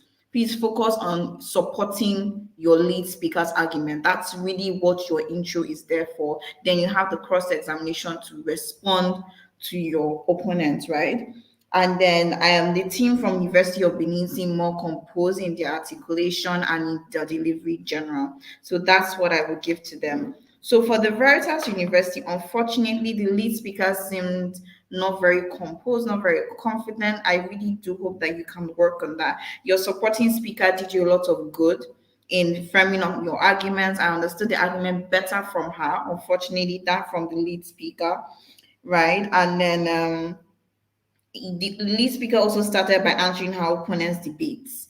When you start speaking, first of all, I feel that you should set the tone for your own debates and your own statements and why you feel it should be that way. Lay a solid foundation before responding to anyone. It's important, even though we can't exactly see the line of your argument, the clarity and the coherence.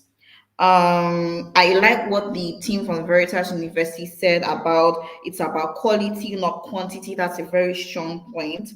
But I would have loved them to clarify how would additional 3 years cause accidents in a development journey. I didn't really understand that statement and it wasn't really clear for me.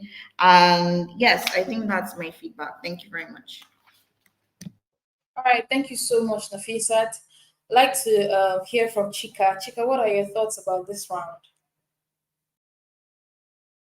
Much, Ijoma, and thank you very much, Nafisa, because you have made our job very easy. There's really nothing much to add, except for the fact that, yes, just as you said, we saw a bit of composure with one of the teams than with the other. That's Ruben versus the Veritas. But that being aside, I think both of them tried to communicate. I will try to repeat again that in preparing for debates such as this, it's important, dear speakers, to rehearse and practice as if you are before a live audience, because the use of handouts was quite evident. And I'm just saying that for a prepared speech, we are not speaking about, say, the cross-examination session. At least your opening, the first and second round, should have been come out from materials that you've immersed yourself in and totally understand and should be able to communicate. So you can focus on giving your audience the message you intend to pass across. Other than that, I think I loved the way Uniben, for instance, tried to localize the whole thing we are talking about. So I heard 9 years, 12 years, and then it's caught on when I started hearing things like, look, we stop at the junior secondary school. That's what 9 years actually means. And then going 12 years means SS3. That's helped to connect myself as an audience. And then I loved how Veritas University, in trying to gather data for this argument, went ahead to look at a particular case study in terms of vouching. So we talk about, 10, 20 million out of school children. But they said, look, let's look at this particular case that was done by this particular person. And these were the observations. And it's based on these observations that we are making these arguments. I think both teams did spectacularly well. And it will be quite difficult to tell them apart based on their approaches. Back to you, Gemma. Thank you so much. Thank you so much, Chika. Thank you, Nafisat, for your observations as well. Debaters, we've come to the end of this round, and I believe that you are taking the feedback from the judges very well. Any of you that makes it out of this round, okay. Sincere apologies. Stephanie is okay. I think this was a while ago. Anyways, I believe that you have all made it out of this round, and any of you that makes it as the winner of this round will be taking this feedback to the next round. Debaters, you can now go off the call, and we'll be inviting the debaters for the next round. We're going to take a short break now, and when we return, we'll be hearing from Ladoke Akintola University and Abubakar Tafawa Balewa University again. Please stay tuned, audience. We'll be right back. The Youth Leadership Debate is a program that provides the platform for young people to use their voices and knowledge to drive conversations for national development. It is an initiative of the Nigeria Youth Futures Fund, NYFF, implemented by Leap Africa in collaboration with the MacArthur Foundation and the Ford Foundation. The 2022 Youth Leadership Debates also aims to give confidence to the voice of young people and leveraging on it as an effective tool to cause a transformed Nigeria.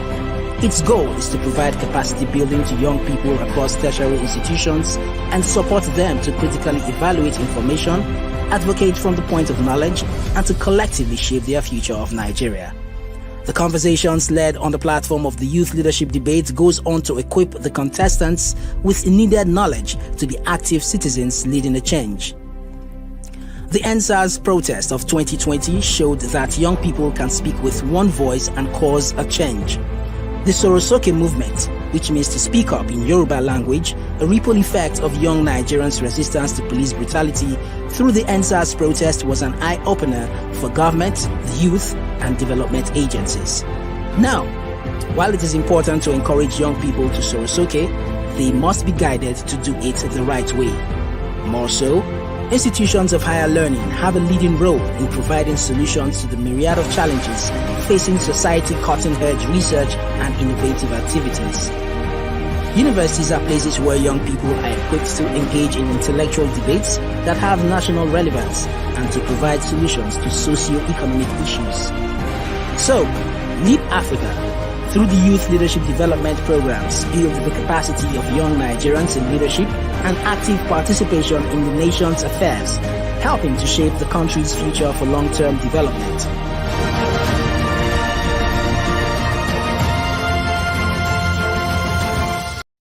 There's a huge innovation gap on the continent. You have young people who are talented and largely driven by passion, who go into starting enterprises without the requisite skills, knowledge, resources, relationships to be able to take them sustainably. We couldn't sustain the programs we did. We lacked financial capacity. It was just at the point where I was almost going to stop the idea. The SIP, Social Innovators Program, was designed so that we can bridge that gap. We can fill that gap of capacity. Indirectly, when they invested in me as a young person, they've invested in the over 11,000 plus women that we've been able to empower. We're able to provide relief materials to over 3,000 inmates. For just the last 3 years, after being a LEAP fellow, we are able to achieve that goal to the highest level I can think about.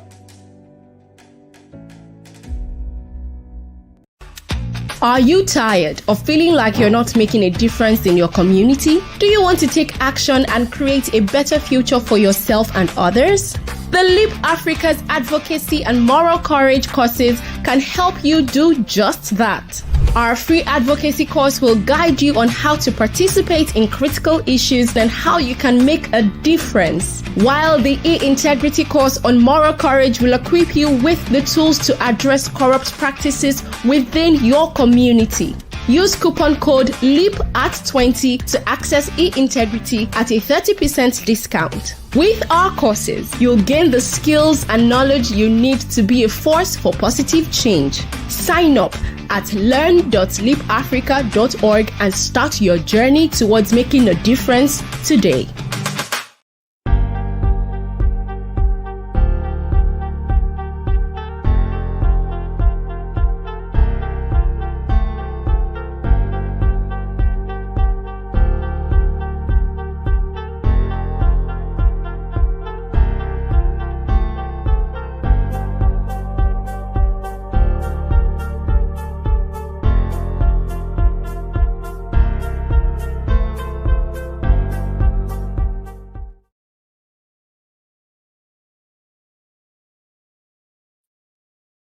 Viewers, you're welcome back to the very last episode or the last round of the elimination rounds of the Youth Leadership Debates competition. We have with us today representatives of the Ladoke Akintola University of Technology and Abubakar Tafawa Balewa University, who are going to be speaking on the topic, the student loan policy, a potential for equity or exploitation. Ladoke Akintola University is taking the proposition where they will be supporting the argument that the student loan policy is a potential for equity. Abubakar Tafawa Balewa University, on the other hand, will be opposing this motion. We have Babatunde Esther and Adeola Eniola from the Ladoke Akintola University of Technology. We also have Florence Abizon and Gift Umaru from Abubakar Tafawa Balewa University. You're very welcome. I'd like to also acknowledge our judges who are on the call with us, Mr. Chika Obani, Miss Mercy Oguche, and Ms. Nafisat Atiku Adejumo. You're very welcome, viewers. You're very welcome, debaters, and I hope that you're here with your A game. This is actually the very last for this round of the debates. I'd now like to read out the rules of engagement for the benefit of our debaters, judges, and the audience. Debaters, the first speaker has 5 minutes to introduce motions, define key terms, and offer substantive arguments. The second speakers have 3 minutes to clash, offer substantive arguments, and defend the first speaker's points. After the first and the second speakers from both sides have taken their arguments, we will now go to the cross-examination round where both parties have 30 seconds to ask clarifying questions from their opponents and offer rebuttals, if any. After the cross-examinations, both parties will be allotted 1 minute to offer closing arguments for their stance in these debates. Please remember that you will be penalized if you take more time than is allotted to your speaker. You will also be penalized for inappropriate conduct, objectionable language, severe personal attack on fellow debaters, falsified evidence if proven fake by your opponent or by the judges, irrelevancies, and unfair tactics. Please, I would like to stress 2 points. The judges are very, very familiar with the topics that are being debated today, so they are in their right if they prove that your evidence is false. And I would like to also remind the debaters that your core debaters are from very prestigious universities and tertiary institutions across the country. So you must do well to respect them in your use of language and when you address your co-debaters. On this note, I will now go straight into the matter of the day. The student loan policy, a potential for equity or exploitation. I'll take the first opening argument from the representative of Ladoke Akintola University of Technology, Babatunde Esther Ibukonlua. Babatunde Esther, you have the floor and you have 5 minutes.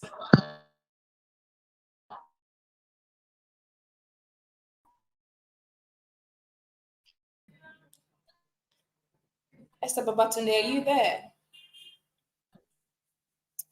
All right, I think the team at Ladoke Akintola University are having some technical challenges. I will now do very well to go ahead and call on the first speaker from the opposition, Florence Abizon. Florence, you have the floor. Okay, don't worry. I'm just Ladies and gentlemen, esteemed judges, good day. I am Florence Abizo Oga from Abubakar Tafawa Balewa University, and I'm before you to oppose the motion, Student Loan Policy, the potential for equity, not exploitation in Nigeria. In the spirit of our proper style of debate, I would like to emphasize that while student loan policy may have the noble intention of promoting equity in education, we must examine its potential drawbacks and possible exploitation. First, what is exploitation? The use of something in order to get an advantage from it. Exploitation is the use of fuel subsidy to smuggle paid PMS for Nigerians to Cameroon and Benin Republic according to an article written by Premium Times. Exploitation is taking advantage of COVID-19 to hoard resources and palliatives from Nigerians. My argument today is that the student loan policy has a potential exploitation under the wings of equity. First and foremost, this policy's implementation may not consider the challenges of the average and struggling Nigerian, where one is buying PMS for 600 naira per litre, struggling with feeding and accommodation. Without adequate support, these students may still struggle with access to education, not quality education because they can't afford it. We must also address the issue of the financial burden that students may face after graduation. According to the Act, only students of government-owned tertiary institutions can apply for the loan. And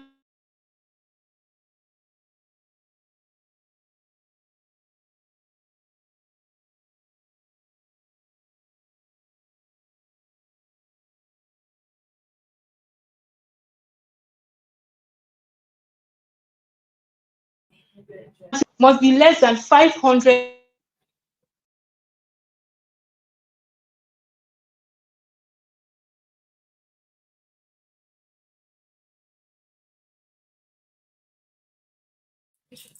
All right.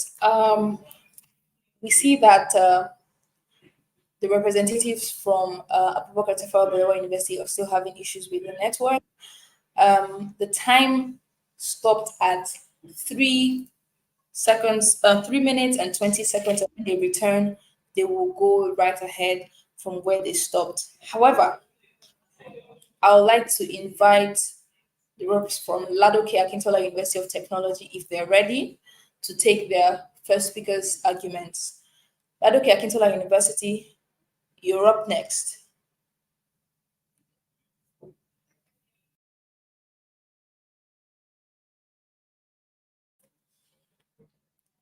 I see that the network challenges for the Ladoke Akintola University team still persist. So, okay, they're speaking now, but is they more don't have likely already processing their JAPA papers than not. The manpower needed to fill this has been one of the reasons for the student loan policy implementation. My name is Batunde Esther, and I am proposing that the student loan policy is a potential for equity. Excuse me, Esther. Ma. Thank you very much. Please start your arguments, and the timer is going to start now. Please ensure that every time you need to speak, the microphone is turned on before you start. Now, go ahead, and your time starts now. Please restart the timer.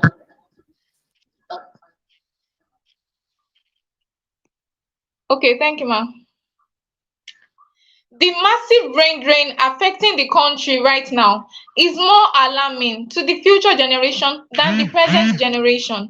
A regular healthcare practitioner is already processing their JAPA papers rather than not.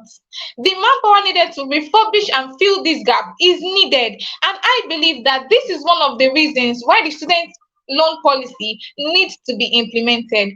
My name is Batunde Esther, and I am proposing that the student loan policy is a potential for equity and not exploitation. But firstly, what is the student loan policy? It was a bill that was passed. It was a bill that was introduced by Femi Gbajabiamila in the year 2016.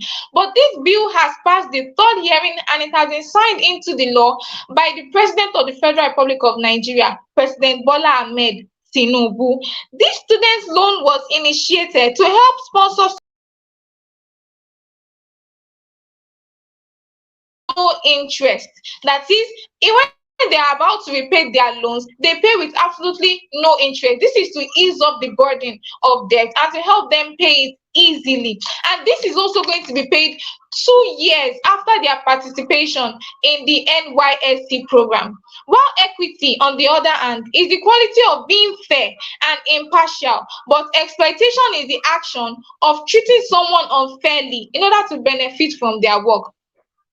The days of I have no money to go to school have gone.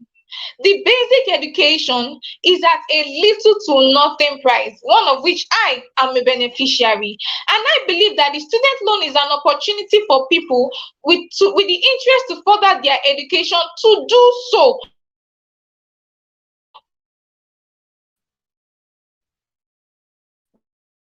Without, with the promise of paying back 2 years later with absolutely no interest. I am a member of the healthcare, and I know it is safe to say the healthcare sector, patient to nurses in Nigeria right now, is ratio 1:1,160. And in a country of over 200 million people, how exactly can we say that we have just 125,000 nurses and say that we are fine? Not to mention the ratio of doctors to patient, which is 1 to 6,000 people. This brain drain gap needs to be refurbished, and the necessary manpower will only get skills if they are supported and if they are encouraged in their tertiary education. This policy is aimed at addressing financial constraints to provide education for all, and this will facilitate an expansion of the tertiary education. There will also be an increase in the employability of Nigerian youth as they will become more marketable and useful, and they will also be able to contribute to the economic growth of the country. I remember a very good time when our former President Muhammadu Buhari, called the Nigerian youth lazy Nigerian youth. I want to believe that the leader of a great nation, just like Nigeria, would not just suddenly call the youth lazy unless he has checked the statistics and he has also checked the employability rate of the Nigerian youth in the country as of then. This student loan will help in increasing the employability of Nigerian youth as they will be equipped with more skills, which makes them more marketable and useful. The student loan policy creates an equal ground for people from even lower backgrounds to be able to pursue and secure better employment prospects for equitable evaluation of each individual.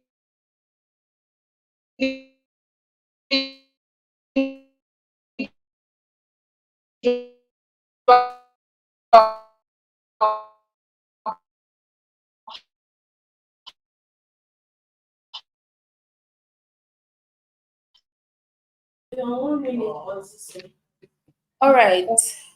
The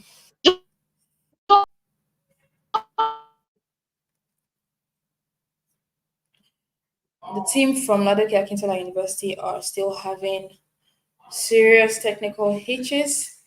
Their time stopped at 1 minute and 40 seconds. We'll try to get back to them when they have better network. I'll now take the floor back to reps from Abubakar Tafawa Balewa University, Florence Olga. Florence Olga, you were speaking for 5 minutes and your time stopped at 3:23. So you had 3:23 minutes to finish your argument. I will yield the floor back to you. If you remember where your argument stopped, you can continue there and finish off your first argument. Florence, you have the floor. I am very sorry and I apologize for the technical issues. So, first and foremost, the policy implementation may not consider the challenges of the average and struggling Nigerian, where one has to buy 600 naira, where one has to pay 600 naira for every liter of PMS, struggling with feeding and accommodation. Without adequate support, these students may still struggle with access to education, not quality education because they can't afford it. We must also address the issue of the financial burden that students may face after graduation. According to the Act, only students of the government-owned tertiary institutions can apply for the loan. And to be eligible, an applicant's income or family income must be less than 500,000 per annum, simply student without connections. So while the policy aims to provide access to education for some, it does not guarantee the availability of well-paying jobs upon graduation for these students without connections. As a result, students could find themselves burdened with substantial loan repayments, leading to long-time financial strain, exploitation by the loan providers. Possible exploitation by the 11-person special committee chaired by the CBN governor, according to Section 5 of the Act. The disbursement and the management of the student loan could be susceptible to corruption and embezzlement by the government officials. Funds intended for deserving students may be diverted for personal gain, lack of the student's loan. This oversight could lead to the mismanagement of funds, inaccurate loan allocations, and absence of mechanisms to address grievances from loan recipients. Furthermore, we must consider the potential on the quality of education itself. If institutions become overly reliant on student loans as a source of revenue, they might prioritize quantity over quality, increasing school fees or tuition fees for the students, or admitting more students into the institution, compromising the overall education experience. As an alternative to student loan policy, government must consider to promote equitable access to education by increasing funding for public education. By investing in these institutions, they can improve infrastructure, facility quality, and access to educational resources. Need-based scholarships and grants are also an alternative. This can be targeted to students with financial needs. Tuition-free education is also possible in Nigeria. Work-study programs. These programs not only provide financial support, but also offer valuable work experience and skill development. In conclusion, by acknowledging the potential flaws in the student loan policy, we can work together to create a more equitable and sustainable solution that can truly benefit all students in the Nigeria we want. Thank you. Thank you so much, Florence Olga from Abubakar Tafawa Balewa University. We will now take it right back to Ladoke Akintola University of Technology, where we were listening to an argument from Babatunde Esther Ibukunoluwa. Babatunde Esther, we're going to give you 2 minutes to round up your first speaker's arguments. I believe that you are now back fully and you have the floor. Thank you, ma'am. This student loan policy, I believe, creates an equal ground for people from lower income backgrounds to pursue and secure better employment prospects, just like their elite counterparts. It allows for equitable evaluation of individuals just based on their merits, not on the influential backgrounds alone. A country with more educated youths can stimulate economic growth. If more people are able to contribute their own quota to the nation's economy, it is only a matter of time before Nigeria, which is a developing country, becomes a developed country. A more educated workforce can lead to increased productivity, innovation, and competitiveness in the global marketplace. I can imagine the statistics of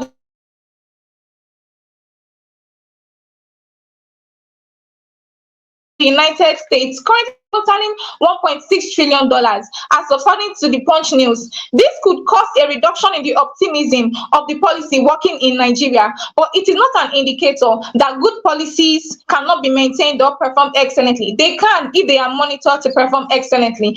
I would rather love to see a country of employable and educated youths who can contribute to the economy of the country than a population of youths with decreased marketability and employability who are only liabilities to the nation instead of them being nation builders. Finally, Nelson Mandela said, and I quote, "Education is the most powerful weapon which you can use to change the world." And if the government is trying to encourage this, I see absolutely no reason why this should not be accepted with open arms. Thank you. Thank you so much, Babatunde Esther from Ladoke Akintola University. I will give you guys a breather. So I will go right next to Gift Umaru from Abubakar Tafawa Balewa University for their second speaker's statements. Gift Umaru, you have the floor and you have 3 minutes.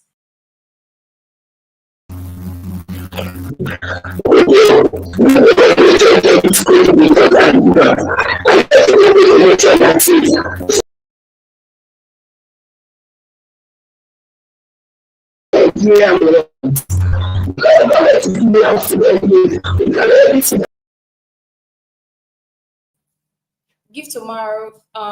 Sincere apologies. We're having a struggle-filled time hearing you. Please, could you check your audio and come back again? Unmute yourself, check your audio, and we'll be taking you up to the live stream once again.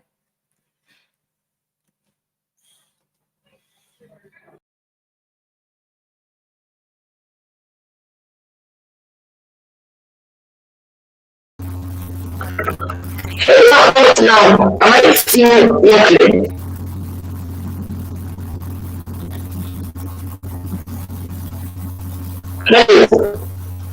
Gift, sincere apologies. We're finding it very difficult to hear you. There's a lot of noise coming from your audio or your speaker. Are you with your teammate?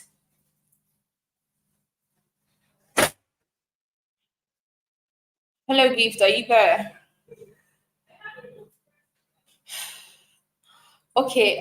So we're going to go right back to the team at Ladoke Akintola University to offer their second speaker's statements. Adeola Eniola Abesi, you have the floor now. In what way is an opportunity that promotes equality by prohibiting discrimination and ensuring that all students have equal chance to access education and exploitation? Nigeria, as a case study, gives 2 good years ultimatum after completing participation in the National Youth Service Corps program to pay instrumentally without interest. Don't put for tomorrow what you can do today. Saying that the student loan policy is a potential for exploitation is indicating unreadiness. Good day, ladies and gentlemen. My name is Aveshi Eniola, a student of Ladoke Akintola University of Technology, and I am here to propose the topic which says the student loan policy, a potential for equity, not exploitation. I would like to state some points to fathom out the fact that the student loan policy is definitely a potential for equity. To start with, access to education. Student loan provides access to educational opportunities that may otherwise be financially out of reach. This would allow students to focus on their studies without having to worry about immediate financial constraints. The student loan bill serves as a beacon to hope for aspiring students from all socioeconomic backgrounds. This bill disseminates the financial barriers, often hindering talented individuals from pursuing higher education by offering interest-free loans. With increased access to affordable funding, deserving students can confidentially embark on their educational journey, ensuring that no potential goes untapped. Also, flexible repayment tax terms. Recognizing the challenges that fresh graduates often face the early stages of their career, the bill incorporates a flexible repayment plan. Students are granted 2 years grace period after completing their NYSC program before loan repayment commences, with options for automatic deduction from salary or self-employed individual contributing a certain percentage of their profits. This approach eases the financial burden and empower borrower to manage their loan obligations responsibly. In addition, fostering equality in Nigeria. A remarkable triumph of the student loan bill lies in the unwavering commitment of equal opportunity. The legislation explicitly prohibits discrimination based on gender, religion, tribe, position, or disability. This bill paves the way for a more diverse educational landscape by fostering fairness and inclusivity. It sets the stage for a society where talents from every corners in Nigeria thrive and contribute to the country's future prosperity. We all wish for an opportunity for students to learn, unlearn, and relearn. We all want increase in the workforce in our society to boost our economy. Here comes the chance, here comes the opportunity, and there is still complaint. We now deliberate on the willfulness of the students. We must digest a potential for equity for a potential for exploitation. Finally, you may say there are other essential expenses aside from tuition fee, which are not included in the student loan policy. But the tuition fee creates a platform for continuing education, and payment of other expenses would not be necessary if the tuition fee was not paid in the first place. I would rather grasp at an opportunity to continue my education with my both hands when given the opportunity to support when given the opportunity or support, rather than count my losses and remind myself of my miserable situation. Thank you.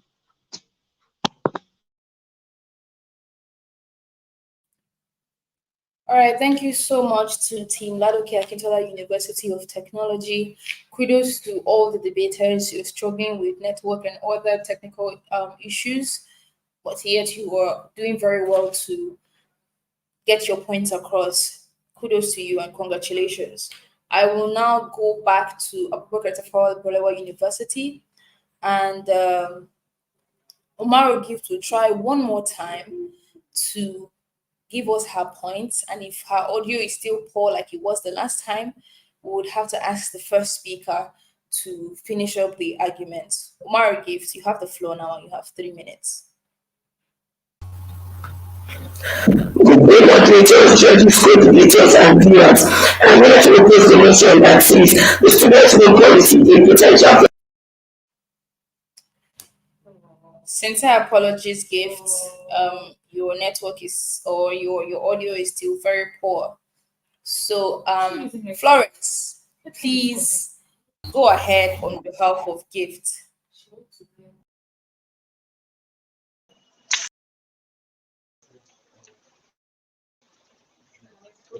Good day, judges. In our arguments, we stand firm opposing this motion regarding the student loan policy. These government officials are going. The body of the 11 persons special committee will be chaired by the current CBN governor. The current CBN governor is currently undergoing court cases or court issues. Our argument is not that the students won't receive these loans, but will they receive the loans? Are the government officials going to exploit the loans? Are the students actually going to is the government actually going to pay the students these loans? That's the whole point of exploitation. We've seen it with fuel subsidy. We've seen it with COVID-19. How are we sure that the government will keep to their promises by paying these students their loans? And although the students will be paid these loans, how are we sure that the students who are being paid these loans can repay the government? How are we sure that these students will have enough funds after graduating in a country or an economy where there are no jobs available? How are we sure that these people will be able to refund the government back? That's another point, part of exploitation. This will be exploitation from the government, from the institution, and also from the students themselves. From the government, the 11 person bodies might divert this student loans for personal gains. From the institutions, instead of using since they are already getting paid directly from the government, they can increase or they can put. There's a possibility of having of admitting more students into the institution. There's also a possibility that these institutions will increase their fees. The current fees, currently the University of Lagos increased their fees over 100%. More schools are doing that. More universities are doing that. Our argument today is that there will be there's a great possibility of a great opportunity for this for exploitation, because the current Nigerian government cannot be fully trusted. The current state in which Nigeria is, we can't trust it. Thank you.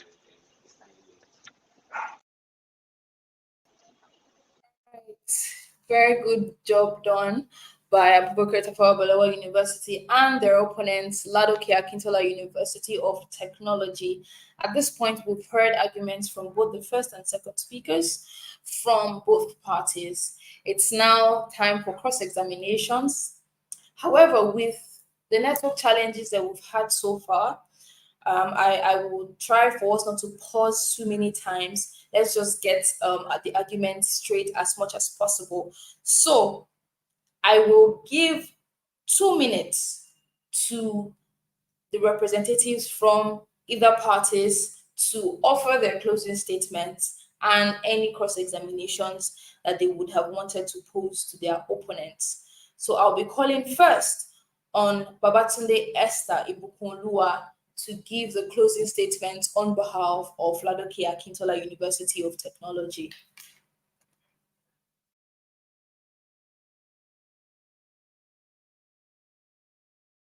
Esther, you have the floor. Thank you, ma'am.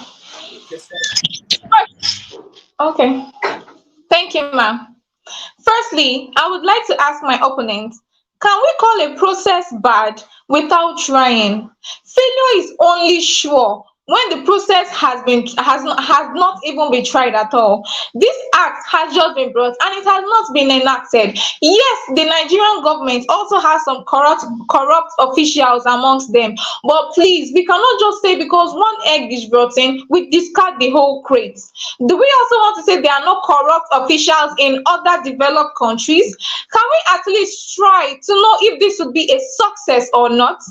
Secondly, students are being sponsored and are equipped with skills to become productive and not become liabilities. The government who has been able to bring out this student loan policy, I am sure that even with the market of now, students will still be able to find a place for them. Of course, recently we're talking about artificial intelligence, and I must say that the kind of job descriptions we'll be having in the next 5 years are not the ones we'll be having now, because the ones of now would have become archaic. Evolvement is something I believe humans do so well, and I believe that the Nigerian youths are people who are very dynamic and will be able to conform to this. Now, finally, a bird in hand, my attentive audience, is worth a million in the bush. This student loan may not cover all expenses, but a step towards achieving my dream, yes, please, I will gladly take that step. I am going to school to become marketable, employable, and productive, not to become a liability to myself and my nation. I am going to be equipped with skills which are expected to serve as a source of income and to positively contribute towards the economic growth of my nation. How then is a monthly removal of 10% of my income going to financially cripple me? Oh, please, even Christians pay 10% of their income as their tithes, and they are doing financially well. I believe that we should call a spade and not a shovel. Thank you. All right, interesting closing statements from the Ladoke Akintola University of Technology. I will now invite the first speaker from Abubakar Tafawa Balewa University, Florence Olga, for their closing statements. Florence, remember you have 2 minutes. You can use that time for your closing arguments and for any cross you might have had for your opponent. Over to you, Florence. Is the student loan policy actually new to Nigeria? No. The former head of state, Yakubu Gowon, introduced federal student loan in 1990, although the decree that time gave students funds for tuition, dues, and other expenses approved by their schools. The students were given 20 years to pay for these dues. Why did they stop it then? How are we sure that if they stopped it then, they won't stop it now again? She asked again that skills that should be going to school to receive skills, because the student loan, we pay for them in the current state of the university, where there are bad laboratories, where students have to struggle, when 1,000 students have to struggle to enter a class for 500 students. I don't think that's possible. In conclusion, we stand firm to oppose the motion regarding the student loan policy. As we discussed, government officials may exploit the student loan policy as well as institutions. Such practices lead to inequality, which is not equity, undermine the policy's noble objective. Instead of relying solely on student loans, we should explore other alternatives that can uplift students without burdening them with debt. Other alternatives I've mentioned earlier, they include paying scholarships and grants, giving funding our current institutions, because that's what we need. We do not want loans. We want them to repair our school. We want them to repair our institutions, to give us good laboratories, to give us good classes, to give us good hostels. To achieve genuine equity, we must engage in continuous dialogue, consider multiple perspectives, prioritize transparency and accountability in policy implementation. Thank you very much. Thank you very much. Brilliant closing by the Abubakar Tafawa Balewa University. We have now come to the end of this round and the elimination round 1 of the youth leadership debates competition. I'll now be taking the impressions from the judges, after which we will go on a very long break, and when we return, we will be announcing our winners. So I would like to invite, first of all, Mr. Chika Obani for his impressions. Chika, you have the floor. Thank you very much, Ijoma. And thanks to everybody who has spoken to us today, both from the Abubakar Tafa Balewa University team and from the Ladoke Akintola University team. I especially love this particular topic because I think it is one that is quite important in this time that we do find ourselves. If I may just go down to a bit of specifics, what exactly did I like about their presentations? I think both teams were quite passionate and understood what they were speaking about, especially in context of themselves also being students. So they tried to marshal out points in that particular manner and within that particular context. And I think that helped to deliver their message. But what do I think they could have improved upon on both sides? So first of all, I would like to state that when making arguments like this, the use of colloquial language should be explained. So we had the Ladoke Akintola University starting off their argument, speaking to Japa. So what exactly is Japa? You do not assume that everybody knows what Japa is, even though I might know. So it's always important to clarify colloquial grammar. And also on both teams, except in the closing remark that was made by the Abubakar Tafa Balewa University team, the student loan we are speaking about is a practice that is way older than just 2016 when Femi Gbajabiamila first of all proposed it to the House. So, and we later saw in the closing remark of ATBU that they mentioned, yes, even as far back as during the time of the Yakubu Gowon regime. I expected both teams to have made arguments based on that historical context. So I'm afraid that I could not appreciate the depth of argument because it would have made a lot of sense if we had just drawn a parallel that, hey, this has been done before and these were the impacts. And based on the impacts, we can be able to make our arguments. But I think it's important to just add that they all did quite well. Except also, I have been repeating this in most of my judgments today. Please, when you are making arguments like this or giving speeches like this, let us try to read our speeches before the debate. Let us try to have immersed ourselves and be able to speak off the cuff rather than looking through papers or handwritten notes. So we're able to express what it is that we have. So I'll just step back now so my other judges can also share their observations. Back to you, Kalu. Thank you so much, Chika. I'd like to now invite Messi. Messi Oguche, do you have any thoughts for the debaters today? Over to you, Messi. All right. Well done, IJ. Well done to all the speakers from both schools. And sorry about the network. I can imagine the frustration there, but you still held your ground, and well done. Well, yeah, the passion was there, although I was expecting more articulation considering this is a topic that hits home. This is a topic that you could easily empathize with and be more intentional in gathering your data.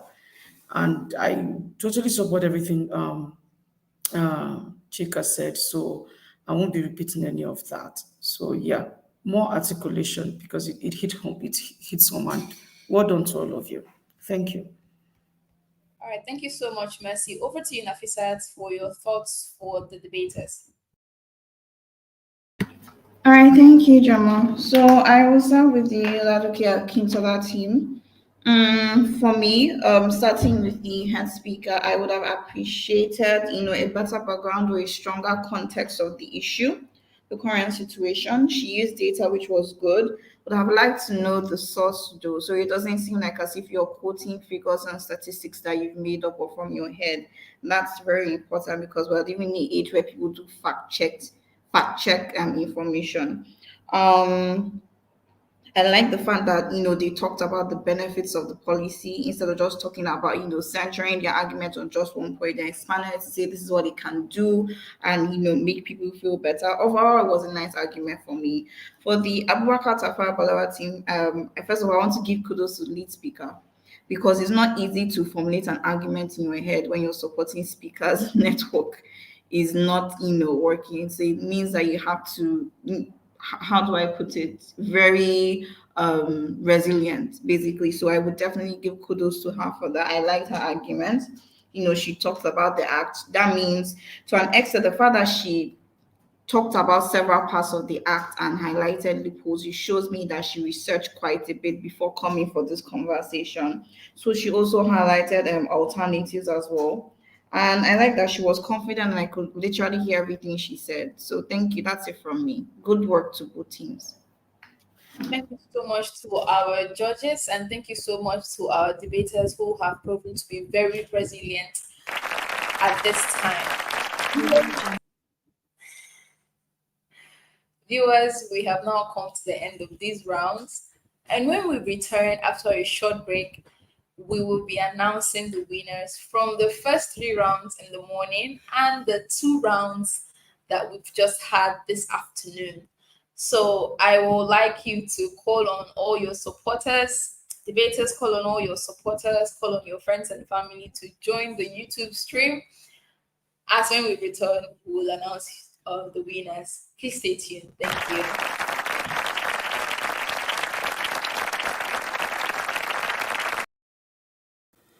The Youth Leadership Debate is a program that provides the platform for young people to use their voices and knowledge to drive conversations for national development. It is an initiative of the Nigeria Youth Futures Fund, NYFF, implemented by Leap Africa in collaboration with the MacArthur Foundation and the Ford Foundation. The 2022 Youth Leadership Debates also aims to give confidence to the voice of young people and leveraging on it as an effective tool to cause a transformed Nigeria. Its goal is to provide capacity building to young people across tertiary institutions and support them to critically evaluate information, advocate from the point of knowledge, and to collectively shape their future of Nigeria. The conversations led on the platform of the Youth Leadership Debate goes on to equip the contestants with needed knowledge to be active citizens leading a change. The NSAS protest of 2020 showed that young people can speak with one voice and cause a change. The Sorosoke movement, which means to speak up in Yoruba language, a ripple effect of young Nigerians' resistance to police brutality through the NSAS protest, was an eye-opener for government, the youth, and development agencies. Now, while it is important to encourage young people to Sorosoke, they must be guided to do it the right way. More so, institutions of higher learning have a leading role in providing solutions to the myriad of challenges facing society, cutting-edge research and innovative activities. Universities are places where young people are equipped to engage in intellectual debates that have national relevance and to provide solutions to socio-economic issues. So, Leap Africa, through the Youth Leadership Development Programs, build the capacity of young Nigerians in leadership and active participation in the nation's affairs, helping to shape the country's future for long-term development.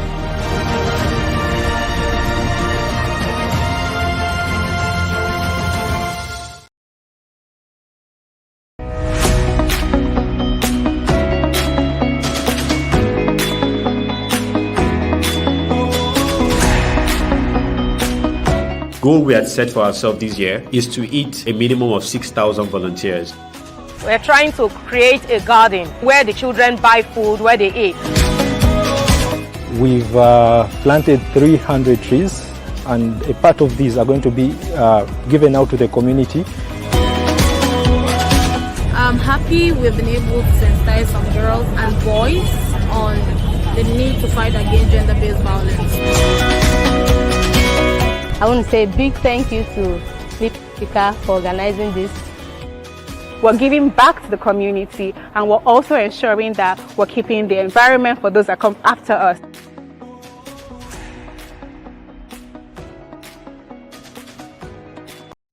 There's a huge innovation gap on the continent.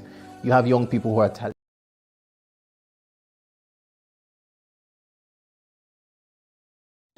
There's a huge innovation gap on the continent.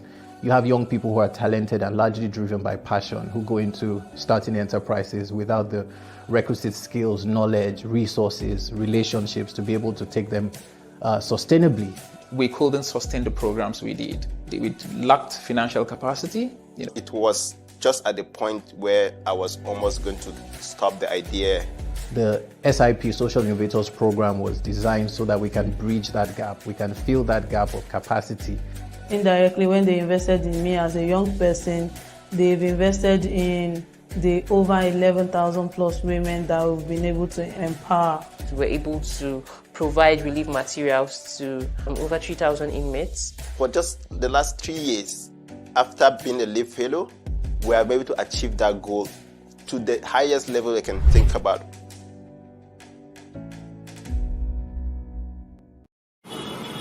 We were often told a lie growing up that we're leaders of tomorrow. And as I went through my 20s, I realized that the people who told me I was a leader were still leading in their 50s, 60s, and 70s, or should we say ruling. So the issues that plague Africa are still the issues that plagued Africa 20 years ago when we started. Africa as a continent has been known as an emerging market, and you can't separate the opportunities from the young people. And we can only develop if young people are empowered and equipped to have the space to express their brilliance and passion. And if you look at the innovations, the new ideas, the creativity, you see that the young people are the ones who are really leading the way. There are many bright spots, and where you see those bright spots in Africa, they're really linked to effective, committed, and dynamic leadership. Young people are agents of change, and that's the vision we have.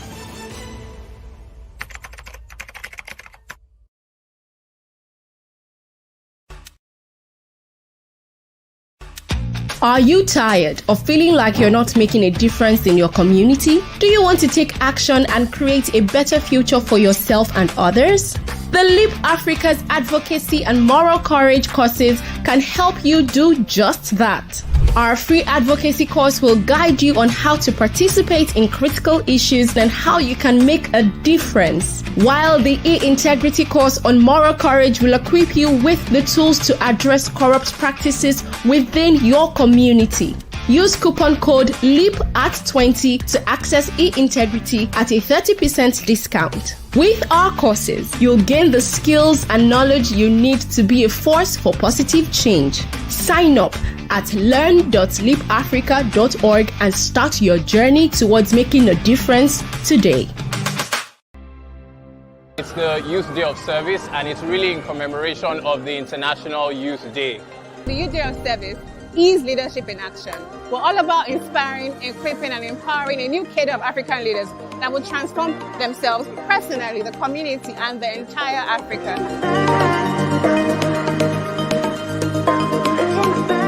This is important because we're trying to also just promote and encourage volunteering.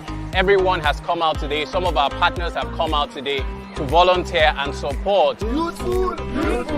Our partnership with the Leap Africa on the Youth Day of Service is key to creating social impact in the lives of communities, in the lives of youth members, in the lives of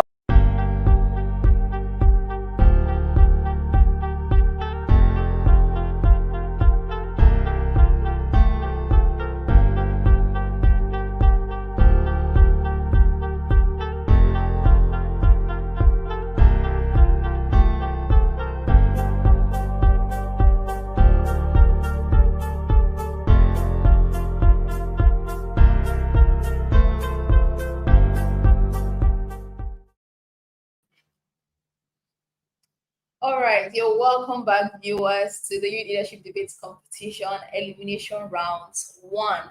We have seen at least 16 very important conversations had here under the auspices of the Youth Leadership Debates Competition. And now I'm pleased to announce to you that we have our winners from all the rounds that we've had in the past 3 days. Before I announce the winners of today's competitions, I'd like to go back and start to remind us of the teams who have progressed to the next elimination rounds of the debates. From Tuesday, we had the University of Lagos, Bayes University, University of Jos, Alex Ekweme University, the University of Ibadan, Veritas University for the first morning rounds. And we had Bayes University make it out of that session with a cumulative point of 14.3 points. Congratulations to Bayes University. We had the Alex Ekweme University, Federal University, make it out of their own rounds with cumulative points of 10.6 points. Congratulations to Alex Ekweme University. The Veritas University team made it out of their rounds with 11.3 points. I'd like to remind the audience that the total attainable points per round are 16 points. So we see that we've had very, very good performances from these universities.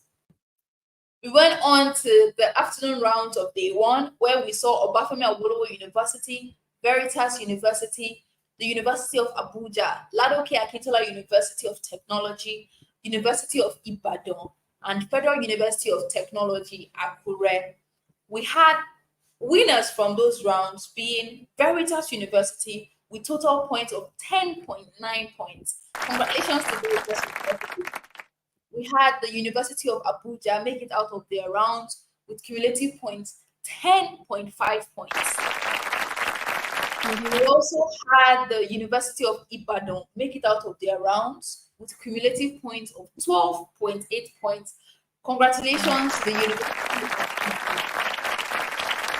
Viewers, you will note that we seem to have multiple teams from the same universities come out of the rounds. And I would like to tell you that we got multiple entries from universities across the country, and we have allowed for these teams to debate against each other in specific rounds. And at the end of the day, we would have only one team per university make it to the top rounds. So please stay tuned and continue to support your preferred universities as we go on with the eliminations and the future rounds.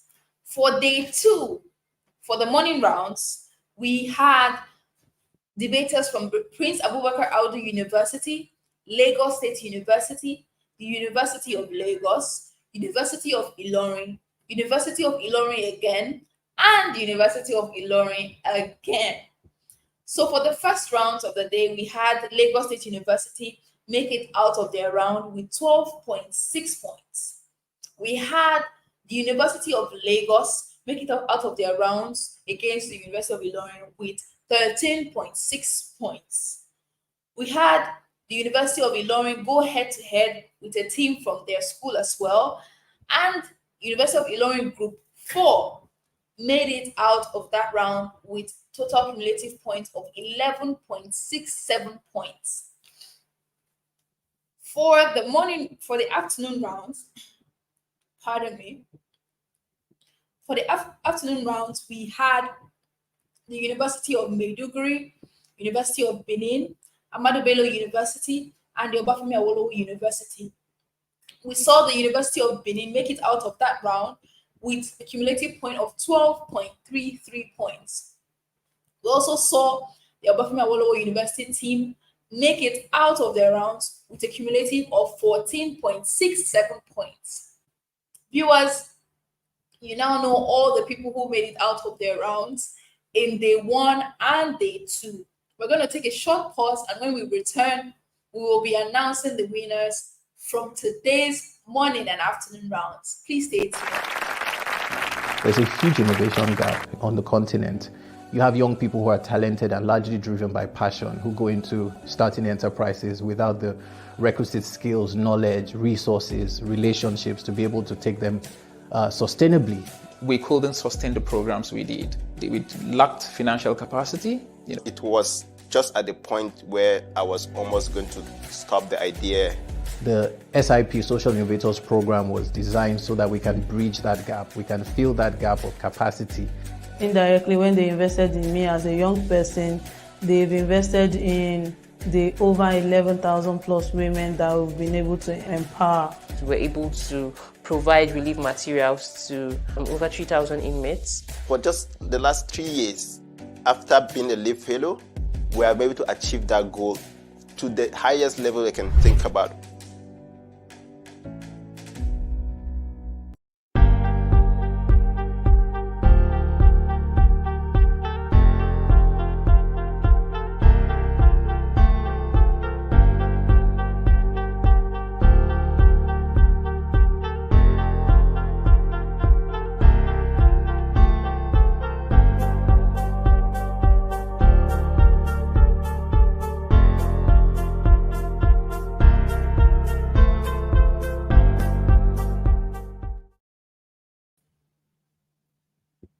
Viewers, you're welcome back. If you've been holding your breath to know the winners from today's rounds of the debates, I can assure you that you will be letting out a breath and a sigh of relief in a few minutes. Today we saw debaters from the University of Ibadan, Taraba State University, the University of Ilorin, Ladoke Akintola University of Technology, University of Benin, and Abubakar Tafawa Balewa University for this morning's round. For afternoon rounds, we saw another team from the University of Benin, Veritas University, Ladoke Akintola University of Technology, and Abubakar Tafawa Balewa University. Now, to the winners of the rounds. For the contest between University of Ibadan and Taraba State University, Taraba State University finished with a cumulative point of 10.17 points, while the University of Ibadan emerged out of this round with cumulative points 12.50 points. Please remember that the total attainable points for each round is 16 points. So University of Ibadan has made it out of this round successfully. For the next rounds, we saw University of Ilorin go head-to-head with Ladoke Akintola University of Technology. The Ladoke Akintola University of Technology team finished this round with a cumulative point of 12.67 points.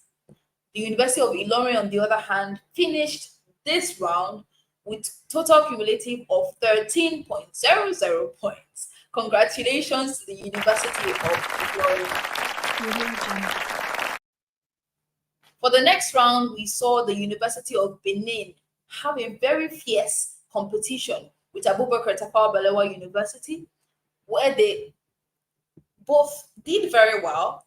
The University of Benin scored a total of 12.83 points, and Abubakar Tafawa Balewa University emerged out of that round with 14.33 points. Congratulations to Abubakar Tafawa University.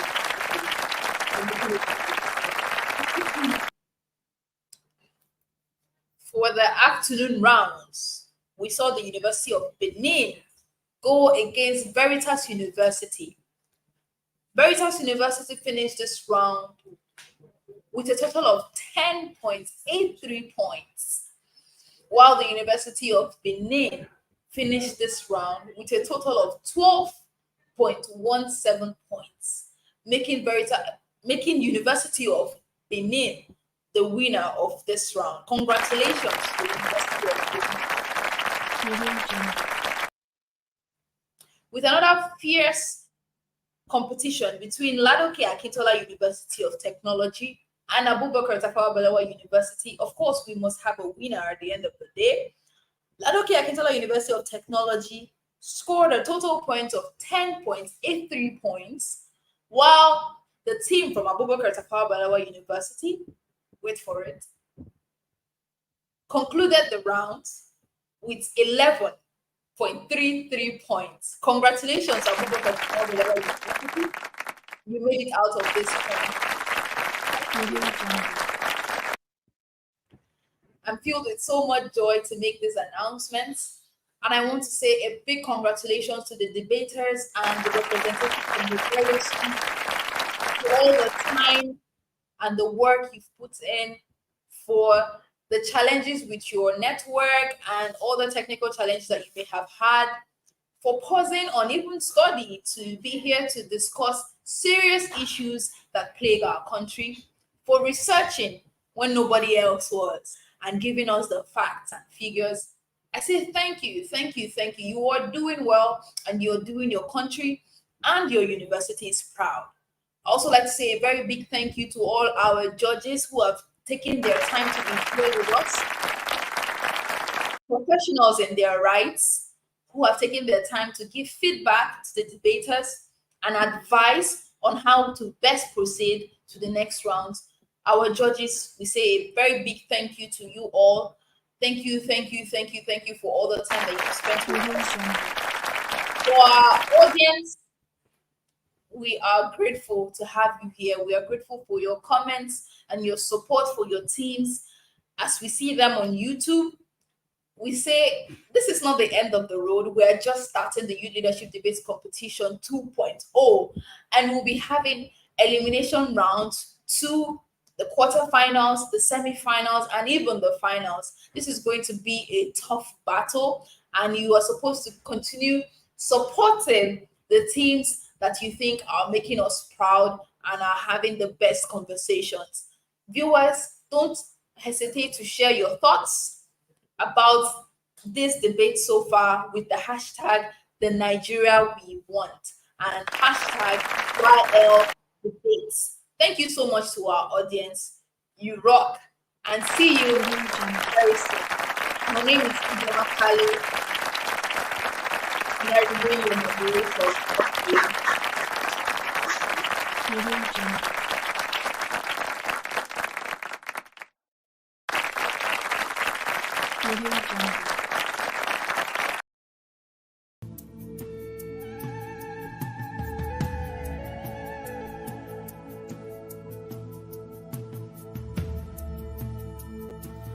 The Youth Leadership Debate is a program that provides the platform for young people to use their voices and knowledge to drive conversations for national development. It is an initiative of the Nigeria Youth Futures Fund, NYFF, implemented by Leap Africa in collaboration with the MacArthur Foundation and the Ford Foundation. The 2022 Youth Leadership Debates also aims to give confidence to the voice of young people and leveraging on it as an effective tool to cause a transformed Nigeria. Its goal is to provide capacity building to young people across tertiary institutions and support them to critically evaluate information, advocate from the point of knowledge, and to collectively shape their future of Nigeria. The conversations led on the platform of the Youth Leadership Debate goes on to equip the contestants with needed knowledge to be active citizens leading a change. The NSAS protest of 2020 showed that young people can speak with one voice and cause a change. The Sorosoke movement, which means to speak up in Yoruba language, a ripple effect of young Nigerians' resistance to police brutality through the NSAS protest, was an eye-opener for government, the youth, and development agencies.